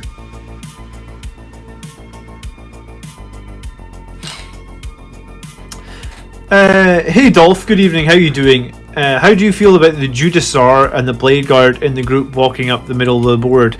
I like the Judasar in the middle of the board. I used to run the Judasar in the middle of the board with a Leviathan Dreadnought, and that was pretty strong, you know, like, Leviathan Dreadnought with double heavy flamer, so if you charge him, he's going to get 2 sets of heavy flamers on you, and then after all that, he's going to get a fight first. But Blade Guard in the middle of the board are very good. Keep the squad under 5 so that you can get that nice 1 CP transhuman. If you've got Judasar and he's positioned well to make the enemy fight last if they charge you, I think it's very good. I mean, I don't run the Judasar myself because I prefer the Whirlwind, because the Whirlwind basically lets you make something fight last anywhere on the board for 1 CP, and it also turns off Overwatch as well, so it's like, I think it's pretty great. But like, yeah, some of the I've seen some very competitive lists that use the Judasar in the middle of the board with the Blade Guard or with Sangre Guard, and yeah, I think it's good, Lamac. It's not quite my like, I used the Judasar a few times. I loved him when he had a 6-inch Temper Mortis. When they nerfed him to the 3-inch Temper Mortis, honestly, I haven't run him since that. So maybe I'm just bitter about the fact that they nerfed it from 6 inches to 3. But I think, you know, like, I've seen some people get around it by using like Selfless Valor on the Judasar. So he's got like a 6-inch heroic intervention, and then it makes getting that Temper Mortis off much easier. So maybe there's something to be said about, like, he's good if you take Selfless Valor, but without it, you might sometimes struggle to get Temper Mortis off. But yeah, I mean, I made the move to the Whirlwind because I generally think Suppression Fire is one of the strongest stratagems in the game right now. And for me, it just makes the Whirlwind like an auto-include. But yeah, you know, it's not a bad option. Matt says, what do you think about Vanguard Veterans with jump packs and power swords and storm shields? Power swords, I think, are power swords 3 points per model on Vanguard Veterans? Because if they are, Lightning Claws are going to do you way more work. Because the reroll on the wounds on Lightning Claws is so good, and they're only 1 AP less than the power sword. And if you think about it, with Red Thirst, if you charged a tank, let's say, yeah, let's charge a tank, a strength 8 tank, a toughness 8 tank with your power sword, right? You're going to wound on 4s. So you get 50% chance to wound, and you're strength 5. Because you're +1 from the power sword. If you charge them the same strength 8 tank, strength that's late here, I'm getting confused. If you charge the same toughness 8 tank with your Lightning Claws, even though you're only strength 4, because you get to reroll all your wounds, you actually wound 55% of the time. So, you know,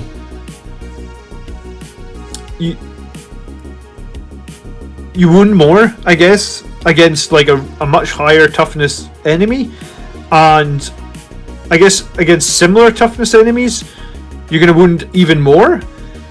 And yeah, Lightning Claws give you an extra attack as well, which is kind of important, you know? If you think about it this way, you get 2 attacks on Vanguard Veterans, so 1 more attack is basically 50% more damage. So it's going to be easier to wound, you're going to get 50% more damage. I think Lightning Claws, when you think of it like that, I think for other chapters, Lightning Claws are probably still good, but for Blood Angels, the reroll to wound with Lightning Claws, the fact that we get that +1 to wound from the Red Thirst is just so good, even though Lightning Claws and Storm Shields look dumb. Yeah, if I reach behind me, I literally am in the process of Lightning Claw and Storm Shielding Vanguard Veterans. And like, I'd actually made a bunch with chainswords before previously, so this is a finished guy with chainswords. And yeah, like, I thought they were pretty good when they had chainswords, but the Lightning Claws just pushes them over to the next level, and they're still nice and cheap, and they're very, very survivable. I think Vanguard Veterans are in a very good space right now. Power swords isn't bad though. Like, if you've already got them and you've already made them with power swords, it's not bad. I ran Vanguard Veterans with power fists and thunderhammers before, and they were fine. You know, like I said, it's not bad, but Lightning Claws are definitely all the rage right now. They're just so good for Blood Angels.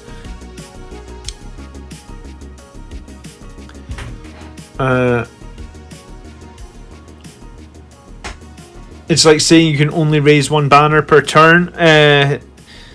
Yeah, maybe it's stupid, Lagmeister, but I mean, it does sound a bit overpowered if you could just do the action with 4 infiltrators or similar in turn 1 and get 12 victory points, and then just, yeah. Maybe one action per turn is too little. Like, maybe it could have been a couple, but they never really do that, right? It's either all or nothing, it seems like.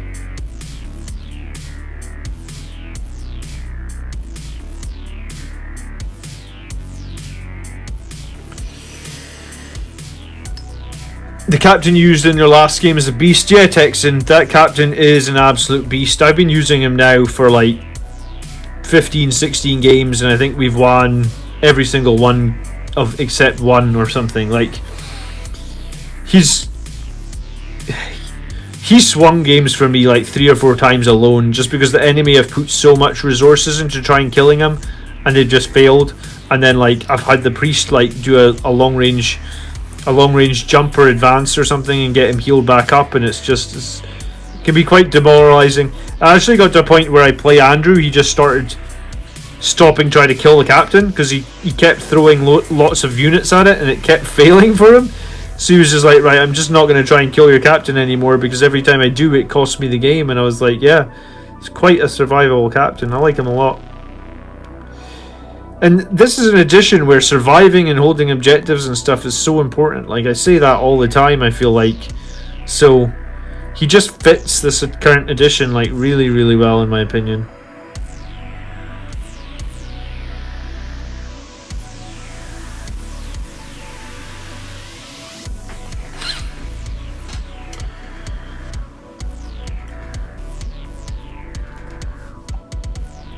Shoot the enemies until they die without letting your units die. I mean, that's good advice as well. Would use the Judicar if he wasn't a character or already have too many of them. Yeah, I guess that's probably my issue. Power swords on board for the rule of cool. Yeah, I mean, power swords do look cool, I guess. But I mean, if you want a unit with swords, can't you just run Sanguinary Guard? I mean, they have swords. And they're pretty cool, right? Like, I like them a lot. Have to ask, is it overkill to give my Chapter Master a Relic Blade, a Lightning Claw, Angel's Artifice, Iron Resolve, and pay CP to give him Gift of Foresight? A Relic Blade, a Lightning Claw. Why both? Why not a Relic Blade and an Infernal Pistol? Because that's how I run mine, with a strong melee weapon. And what's the Lightning Claw really going to give you here anyway, right? Because you already have the ability to reroll one failed wound from Gift of Foresight. So yeah, I guess Jacob, like, I don't. You're hitting with a Strength 7 Relic Blade that's got +1 to wound. So against Toughness 7, you're wounding on 3s. Anything less, you're wounding on 2s. And you get to reroll one. You get to reroll 1 wound anyway. So maybe, like, if I was you, I would change that Lightning Claw for If I was you, I'd change the Lightning Claw for an Infernal Pistol. I don't see what. Chapter Master, you need to have 2 close combat weapons for the rule of cool. Excuse me, Dante has an Infernal Pistol and he's cool. We always talk about how Dante's hanging on there.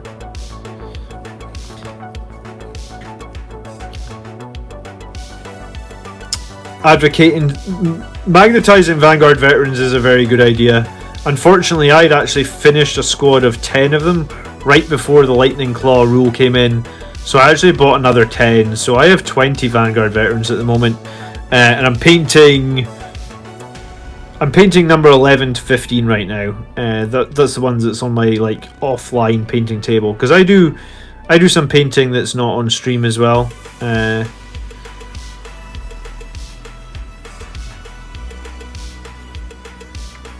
But yeah, no, I think if I roll back 6 months and I never painted any Vanguard veterans, I for sure would have magnetized them. I actually magnetized some of the second 10 that I got just so that I had the options if weapons change, that I can not have to buy like another 10.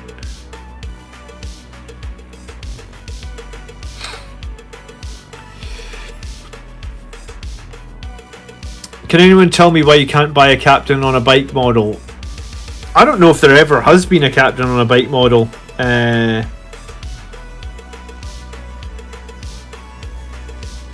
It's a very good point though, Keebs.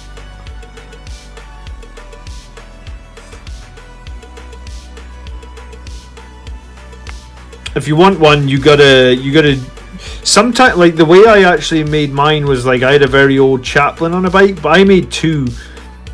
And for the second one, I actually found someone selling like the easy to build one from that magazine, whatever it was called. What was the magazine called? Conquest or something. I found someone selling like one on the blue, like the blue plastic.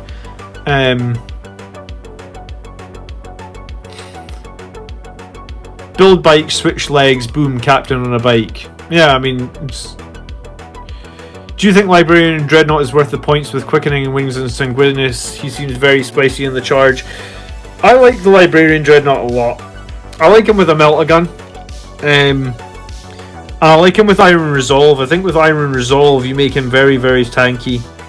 Puts him in 9 wounds with that 6+ feel no pain, which basically almost means like 10.5 wounds if you do the average. So like 10.5 wounds, -1 to incoming damage from -1 to incoming damage from Duty Eternal. I like him a lot. As you say, quickening and Wings of Sanguinius is the ideal way to run him. Here's the one issue with Librarian Dreadnought. Weapon Skill 3. So he gets a lot of attacks. Like, I think you're going to get like 11 attacks on the charge, right? Because you can get the 4 that he gets, +1 from the Halberd, +1 from Savage Echoes, +1 from Shock Assault. So that's like up to 7, plus D3 from Quickening. When I was running him, I was running another Psyker in my list, and I could cast Mighty Heroes on him. So basically that made him Toughness 8, Strength 7, and I think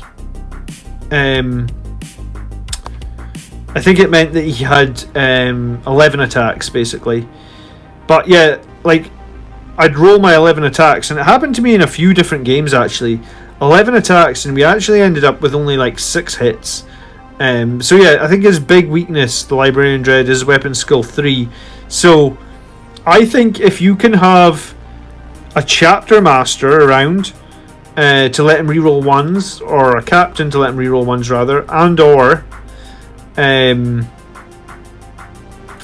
Chapter Master rerolls on him. Like, if you give Chapter Master rerolls to Librarian Dread, he's an absolute monster. Like, nothing will compete with that.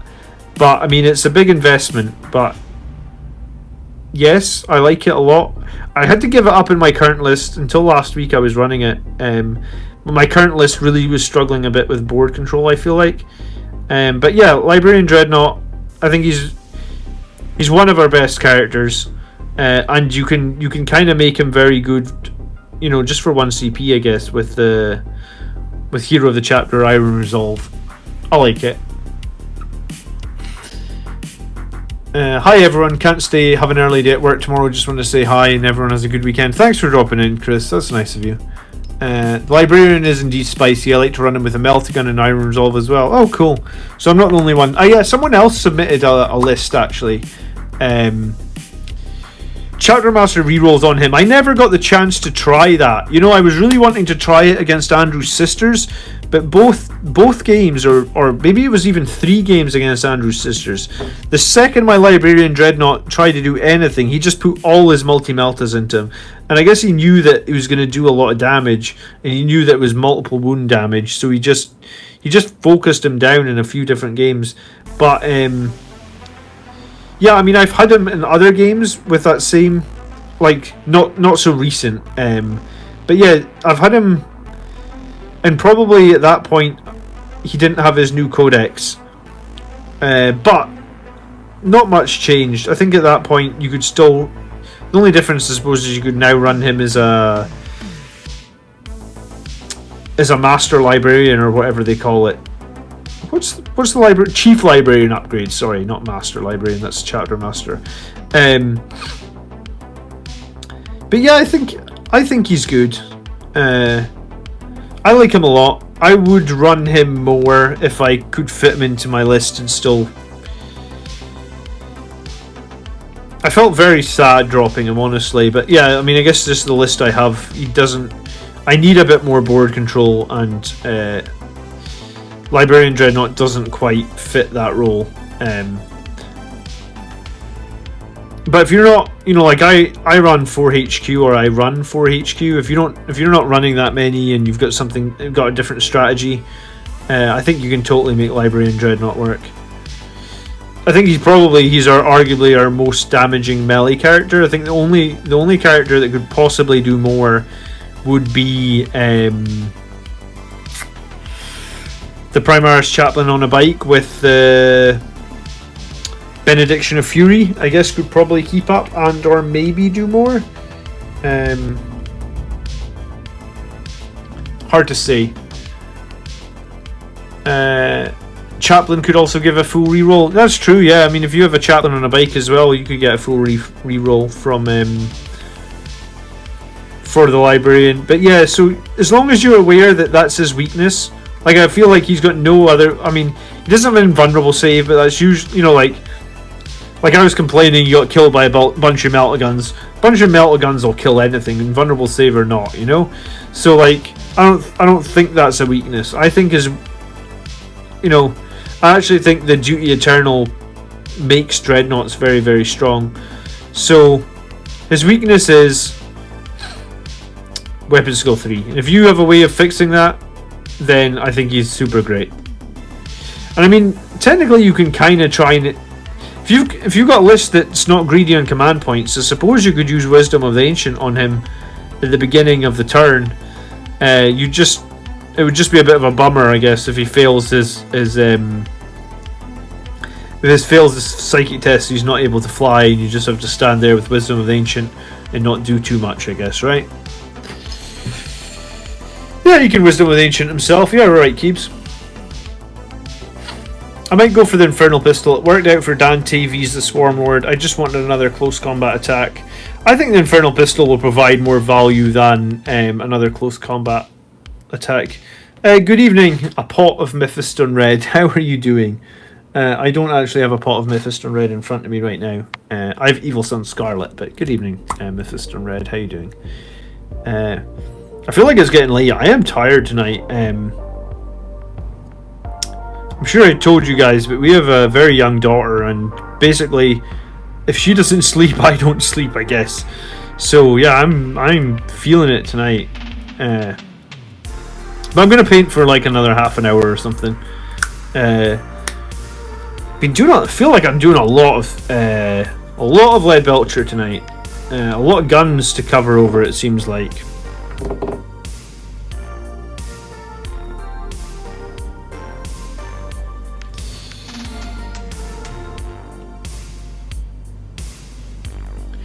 What's a good way of taking on the Nightbringer? He won't get Wisdom as he's not core. Oh, does Wisdom only affect core? It doesn't affect characters. Oh, that's a good point then. So yeah, the only way you can buff him then is the Chaplain and the Chapter Master. Thanks for pointing that out, Buzzin. To kill the Nightbringer effectively, and I did it against Andrew. It was actually really easy. You need a Whirlwind. If you have a Whirlwind, you can kill Nightbringer, I'd say, fairly easily. If you don't have a Whirlwind, it can be problematic.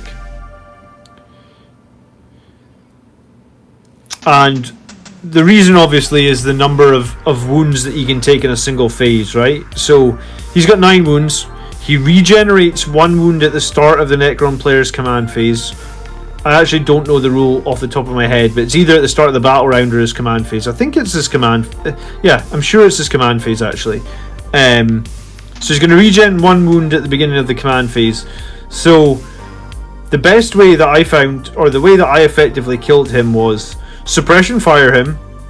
Maybe you get lucky and you do a wound with suppression fire, right? But it's not going to help you, because at the start of his phase, he's going to regenerate 1 anyway, right? So just assume that you suppressed him and he's back up to 9 wounds. The advantage of suppressing him means he's going to charge one of your units, and of course he's going to charge your units because I'd say like 80% of his damage comes from his close combat and the fact you can't take invulnerable saves and feel no pains against his close combat. Or something like that. His weapon options are pretty insane actually when you break them down, right? So whatever he's charging, he's killing. So your enemy player is going to want to be charging because if he charges something, he will kill it most probably. So suppression fire is your biggest friend here in that whatever he charges, you get to fight first with. Your enemy's thinking, no big deal, you only do 3 wounds to me, right? And that 3 wounds is super critical. If you manage to do the 3 wounds with what he charged you, then in your phase, or your turn, you just need to do another 3 wounds in the shooting phase. Easily done if you're running a bunch of melta guns and infernal pistols like I am. And then 3 wounds in the close combat phase. Again, easily done if you've got something else to charge in on him. So, Andrew ran the Nightbringer against my list. And I have a squad of 3-man Blade Guard, like a cheap squad of Blade Guard I usually put in the middle of the board for Oath.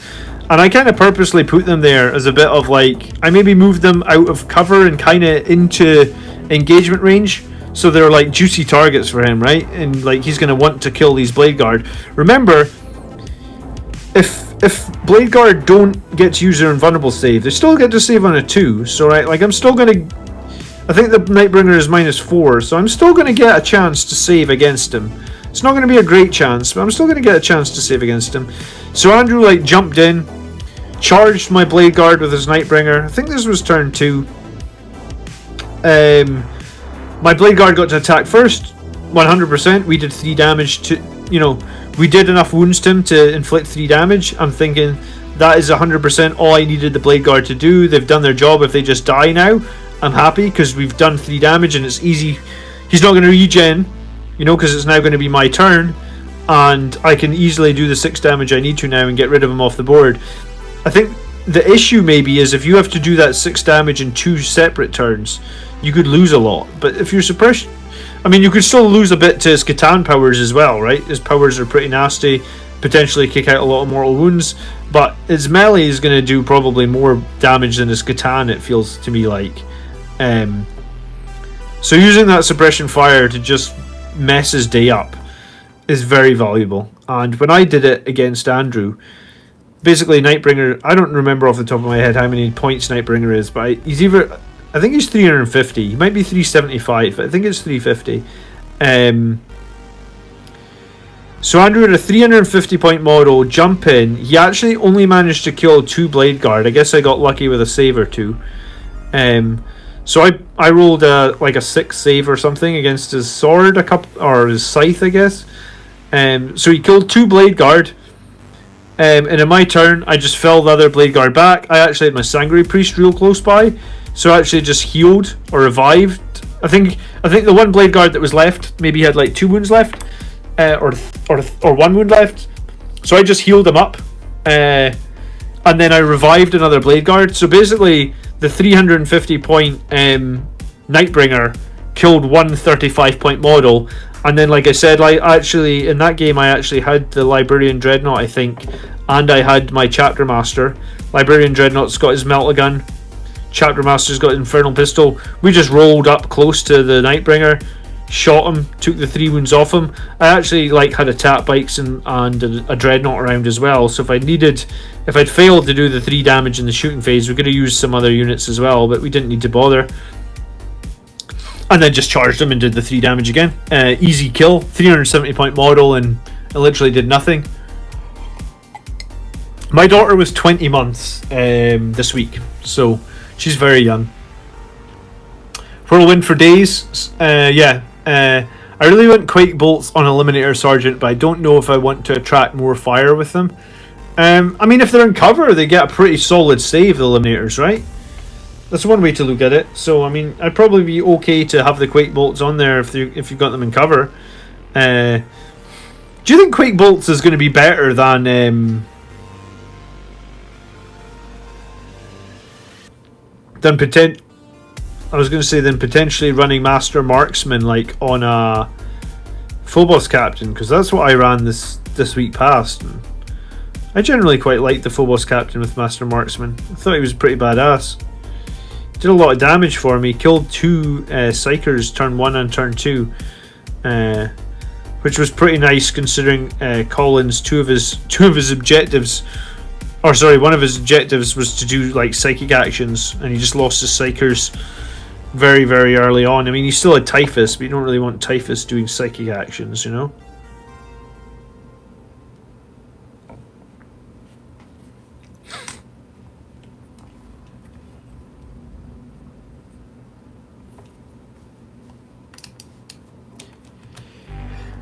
£370 points for the Nightbringer. Yeah, it's not cheap, is it? It's a lot to lose.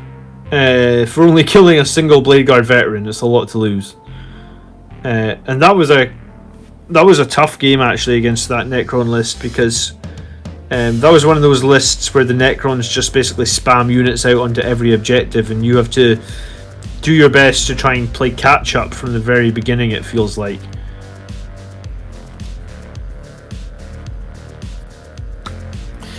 He's a cocky monster, the Nightbringer. Yeah, I mean,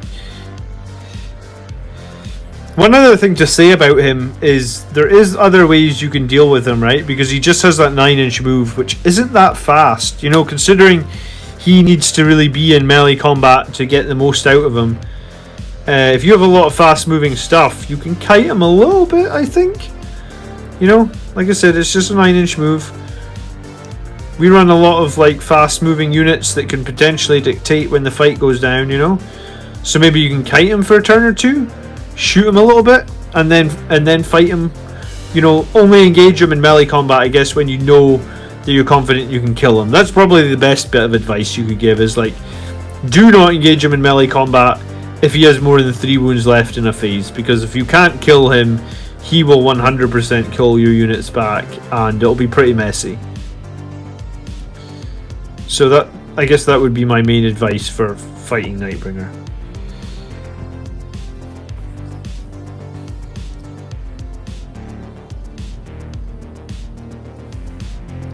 What weapons would you do with 3 units of 5 to 8 Sanguinary Guard? Oh man, I wouldn't do 3 units of 5 to 8 Sanguinary Guard. It makes your army so one-dimensional, man.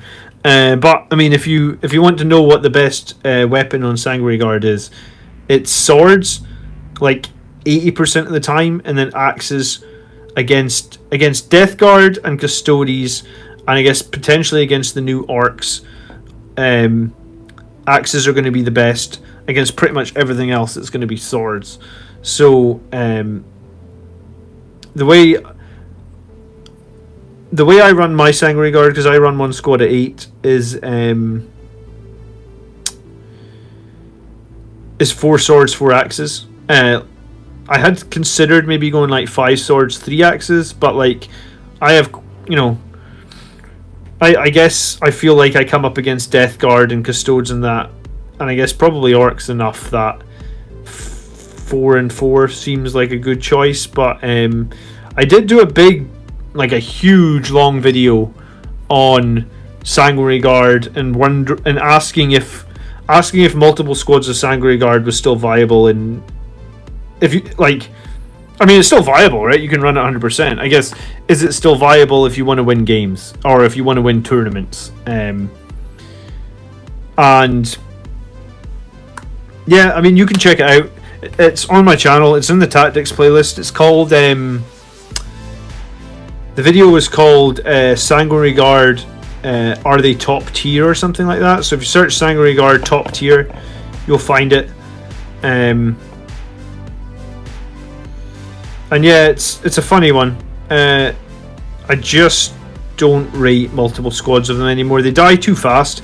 I wouldn't have run multiple squads of them before when they were 30 points per model. So at 32 points per model, oh, it's rough. You know, they're just a marine. Like when you get shot at, they're just a marine with an extra +1 on their save. There's so many melta-guns running around right now, or the equivalent. Plague Burst Crawlers also, like I said, like I played Death Guard a lot. Plague Burst Crawlers will just eat Sanguinary Guard alive. Strength 8 -2 or something, and they're plagued weapons. So they're basically going to wound you on 2s, re-rolling 1s or something. You know, it's just like, wow. So if you run an 8, he's going to get a minimum of 3 shots, you know? Or if you run anything more than a 5. And I generally think Sanguinary Guard work best in squads of 7 to 9, so you kind of have to run them in a bigger squad than 6, so you are a bit susceptible to blast weapons, right? So it's tough. I generally don't recommend running multiple squads of Sanguinary Guard at the moment, but you can. I just think, yeah, I just don't like it. I have about 20 Sanguinary Guard, and a lot of them just sit on the shelf. I'm happy to run 8, but more than that, I don't think I can justify it.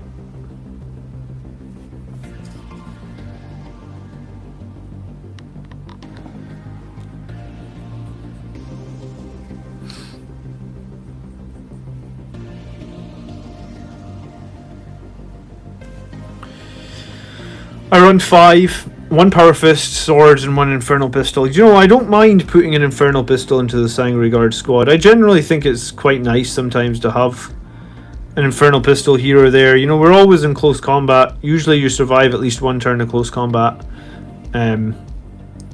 So based on that, having an Infernal Pistol is kind of fine, you know? Because you survive that 1 turn of close combat, and then you'll probably definitely get to shoot the Infernal Pistol. Plus, having an Infernal Pistol could be pretty mean if you know you're going to take losses, because you could take losses and then you could revive the guy with Infernal Pistol, and obviously when you revive you get to choose the placement of the model, so you could place him somewhere that puts him within 3 inches of an enemy, you know, so you could get like a +2 damage Infernal Pistol shot. So the Infernal Pistol is, I think it's interesting. I think it's pretty good. But yeah, I was running lots and lots of Sanguinary Guard at the beginning of 9th, and I was also on a 50% win rate at the beginning of 9th. And since I sort of swapped them out for Vanguard Veterans and some other things, I guess, my win rate's gone to like 95%. So, and don't get me wrong, I love Sanguinary Guard. Like, I wouldn't drop them. I think they're our most damaging unit, period. I often say that. I think Sanguinary Guard are our most damaging unit. Just my thought for them is at 32 points per model, they just don't survive.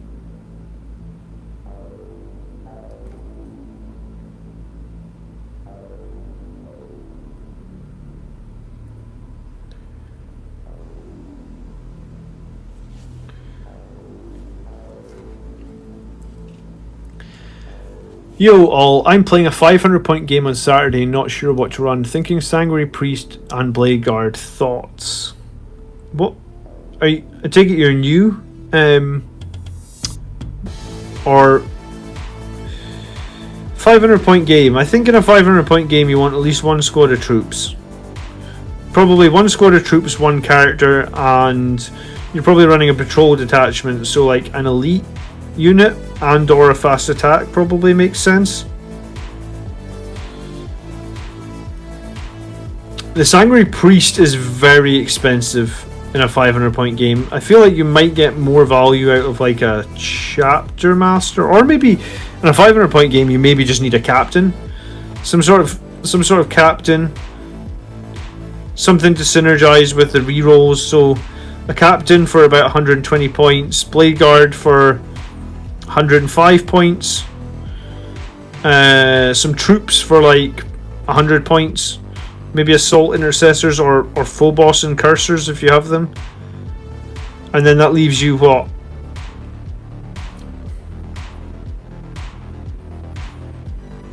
100, 200 points for something else, a dreadnought maybe, Redemptor or something.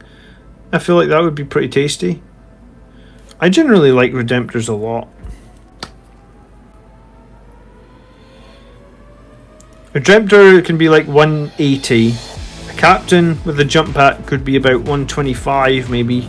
Maybe give him the Teeth of Terror or something. In cursors. And then some Blade Guard. I think you could probably make that work.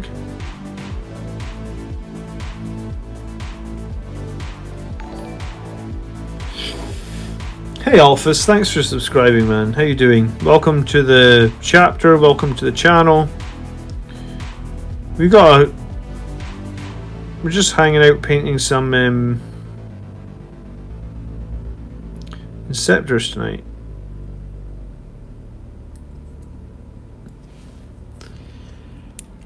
Bringing model back is also super strong in a small game. I ran Blade Guard, Sanguinary Priest and Intercessors, and that list was very strong. Do you know what? That's probably true as well. As long as you can position the Priest where he's not going to get targeted and or killed, bringing models back in a small game like that, yeah, you're probably right. One model could almost be 10% of your army. That's probably pretty crazy, actually. The nice thing... Did you say you were on Sanguinary Guard? Yeah, the nice thing about if you took the Priest and you made him the Warlord, and then the Sanguinary Guard would get that buff, so they get +1 to their hit roll, which would definitely be good in a small game as well, right?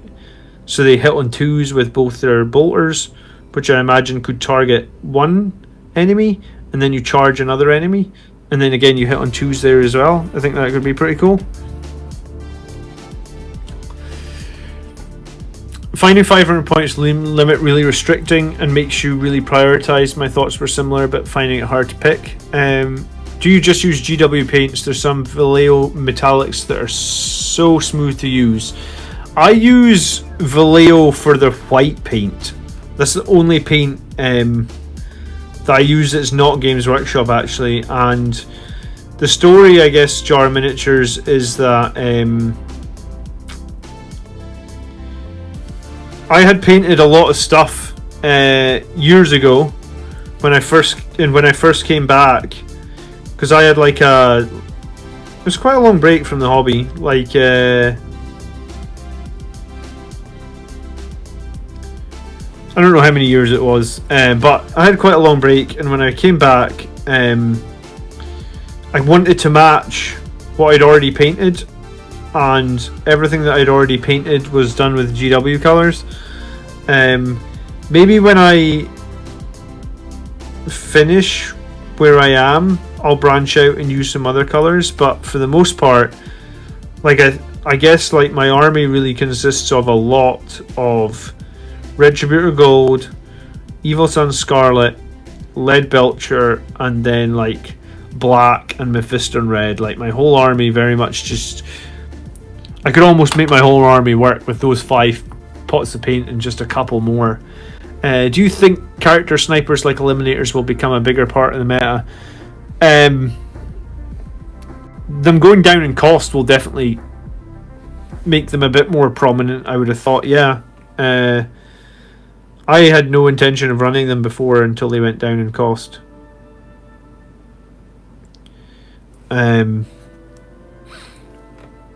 It's hard to say if they'll become a big part.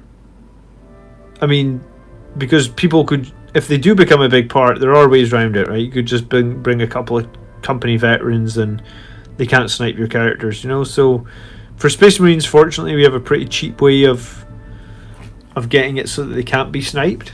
And then I guess as Blood Angels, you can also arrive from Deep Strike, right? So you can't be sniped until you arrive in the board, I guess. 500 points played with a Librarian Dreadnought, Intercessors, 3 Blade Guard, 4 Sanguinary Guard. That sounds pretty good, Keeps. How did you get on with it? Did you win? Libdread seems strong because your opponents to deal with heavy armor, only 500 points. That's a good point as well, yeah. And on the smaller board size, the Libdread's going to be able to close the distance very, very quickly and get in and, you know, do a ton of damage, I would have thought, right? If you get to go first, you could almost maybe make a turn 1 charge with them, like it could be sick. Just popped a 500 list together, it looks sexy. Primaris Captain with a sword and shield, 5-man Incursors, Blade Guard Vets, Redemptor with rocket pods, and a little Gatling gun was exactly 500 points. Yeah, I mean that seems nice as well. There's a bunch of interesting options at 500 points for us. All of those lists in the chat seem like they'd actually be quite good.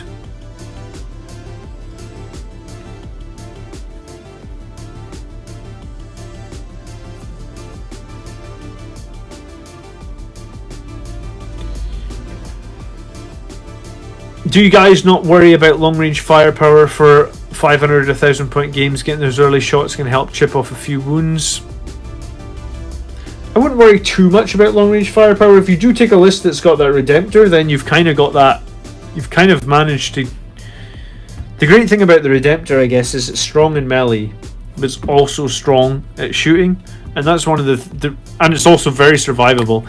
You know, survival for sure in a 500 point game. This is probably one of the reasons I often run Redemptors. Like they can be a little bit swingy, right? We always have to remember that they can be a bit swingy with the D6 shots on the plasma, but all round they're very survivable. And if you run it with other weapons like the onslaught and the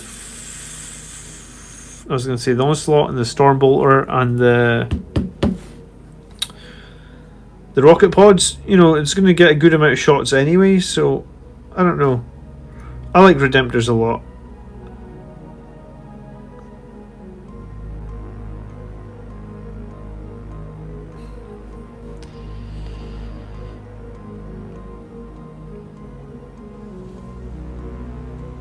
Alright guys, yeah, I am getting like kind of crazy tired, and it is coming up to midnight, so we'll give it like 5 more minutes and then we'll call it. But we are back tomorrow with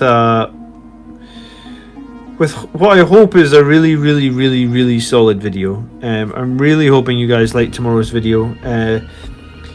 If you want to make sure you get notified when it goes live, then click the little bell below next to the subscription button and change your preferences for this channel from personalized to all, and then you'll get notified when all my videos go live. I imagine this video will go out around lunchtime tomorrow, and yeah, I put a lot of work into it this week and last week, I guess. So please, if you've got the time tomorrow, check it out, and you know, hopefully it'll answer a few questions on how to put the best multi-meltas on the table, because that's what people had been asking me to look at, right? Eradicators, attack bikes, invader ATVs, and what's the other one? Eradicators. Did I already say Eradicators? I don't know, I'm tired. I'm getting very tired. I would like to ask if tactical squads, 10-man squad or 2 5-man squads, could be considered an army for their cheap cost and their loadout flexibility. Tactical squads are a funny one, man. You know, here's the thing with tactical squads. Like, if you just want to put 2 wound marines on the table, then that's the cheapest way to do it, right? Then you look at tactical squads and you think, right, cool, cheapest marines on the table, so that's good. What else can we do? Well, you can start adding on, you know, a weapon on the sergeant, a heavy weapon, a special weapon. The problem is, the second you start doing that, they're not going to be cheapest anymore. And if they're not the cheapest, then there's other marines or there's other troop choices that are better, you know? So tactical squads are 90 points before you put any weapons on them, right? You put on a multi-melta, you're 25 points or something like that, right? So at that point, you're almost the most expensive, because the most expensive troops, well, I guess heavy infiltrators are coming in now, intercessors, sorry.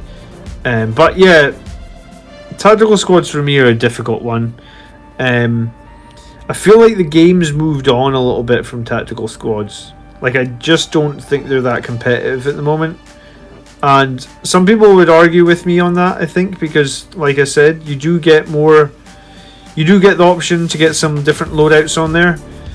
But I think once you start doing that, they quickly lose the main advantage of them, and that's the cheap 2 wound, you know, the 2 wound thing that they've got going on. And they don't have access to transhumans, so there's nothing, or smokescreen or anything like that can make them more survivable. And they only have 1 attack, which maybe isn't the hugest issue, because we are Blood Angels and you can get, you know, a bunch of bonus attacks on the charge and stuff. But 1 attack is pretty lackluster. So yeah, for me, tactical squads are in a tough spot, man. Got my first game was 5 Assault Terminators, Primaris Librarians, 7 Intercessors. My friends got wasted. Yeah, I mean, that sounds like an okay list, man. I kind of like it.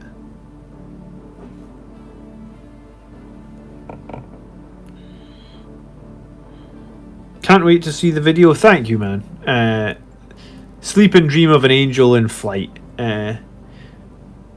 Missing a few folk clicking on the like button. Yeah, I mean, if you enjoyed tonight's stream, guys, we are going to be wrapping up in just a minute. So please do consider liking. If you are here often, or if you've just found the channel, then, you know, please consider subscribing as well. We have content out multiple times, pretty much every week at this point. Well, yes to every week, and then yes, usually multiple times every week as well. So hopefully you guys...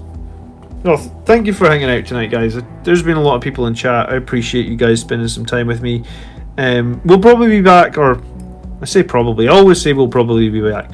We will be back on Saturday night. We'll be doing some more painting. We'll just be chilling, listening to some music, the same old.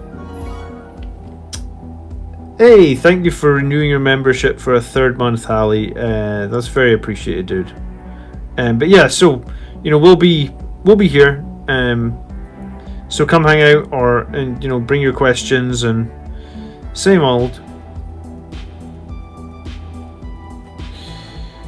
Got a lot of work to do on these Inceptors, so we'll just be continuing that. But I'm enjoying paint. I always enjoy painting Gravis models. I think it's just because they're that little bit bigger than the regular Marines. Like, it just gives you a little bit more to work with, I think. So a nice change of pace from all the Vanguard veterans that I've been painting.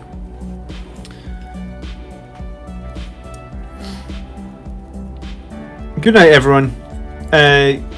Thanks, Keeps. And yeah, thank you for watching tonight, guys. We'll see you tomorrow. You'll definitely enjoy tomorrow's video, so make sure you check it out. And you know, if you're not already in our Discord, you can grab an invite, or you can click the link in the video description. Join us over on Discord as well, guys. So have a great night. I hope you guys have a good Friday tomorrow, and then into the weekend.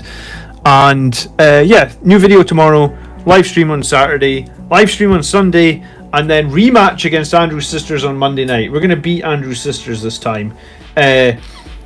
What's funny is, just so everybody knows, I lost a game against Andrew, and it was my first loss in 15 games, and Andrew played one of his rules wrong.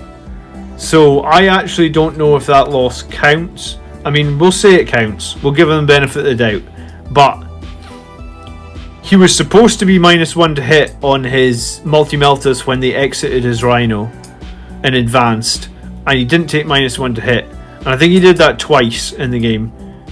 Yeah, he would have done it twice because he had 2 Rhinos full of guys with Multi-Meltas. So the one loss out of the last 16 games, I don't want to say he cheated because I don't think he knew the rule correctly, but he used the rule wrong. So it is what it is. But yeah, so we're going to get a rematch against Andrew. This time he'll not be using any rules incorrectly, and hopefully we'll get some redemption for that loss from 2 weeks ago.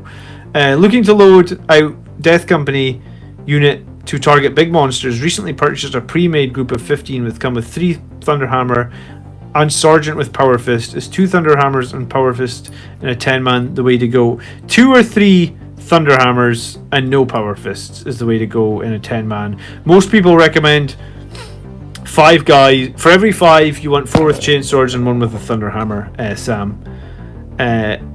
If you have some points left over, sure, I guess you could put a Power Fist on the Sergeant or Infernal Pistol on the Sergeant, but most people recommend 1 Thunderhammer for every 5, but in a 10-man squad, I would reckon, some people say 3 Thunderhammers is fine as well, so 3 with a Power Fist is probably okay as well. But I would probably actually, if you don't have an Infernal Pistol on 1, then I'd probably give the Thunderhammer. There isn't a Sergeant though in the Death Company. Hold on, I was going to say give it to the Sergeant, but the Death Company don't have a Sergeant. So every model is just the same. So I would just say 3 Thunderhammers and 7 Bolter Chainswords, or two Thunderhammers, 8-bolt, or chain swords. That's the way to go. 100%. Alright guys, have a good weekend. We'll see you soon. Thanks for watching. By the blood are we made. Peace.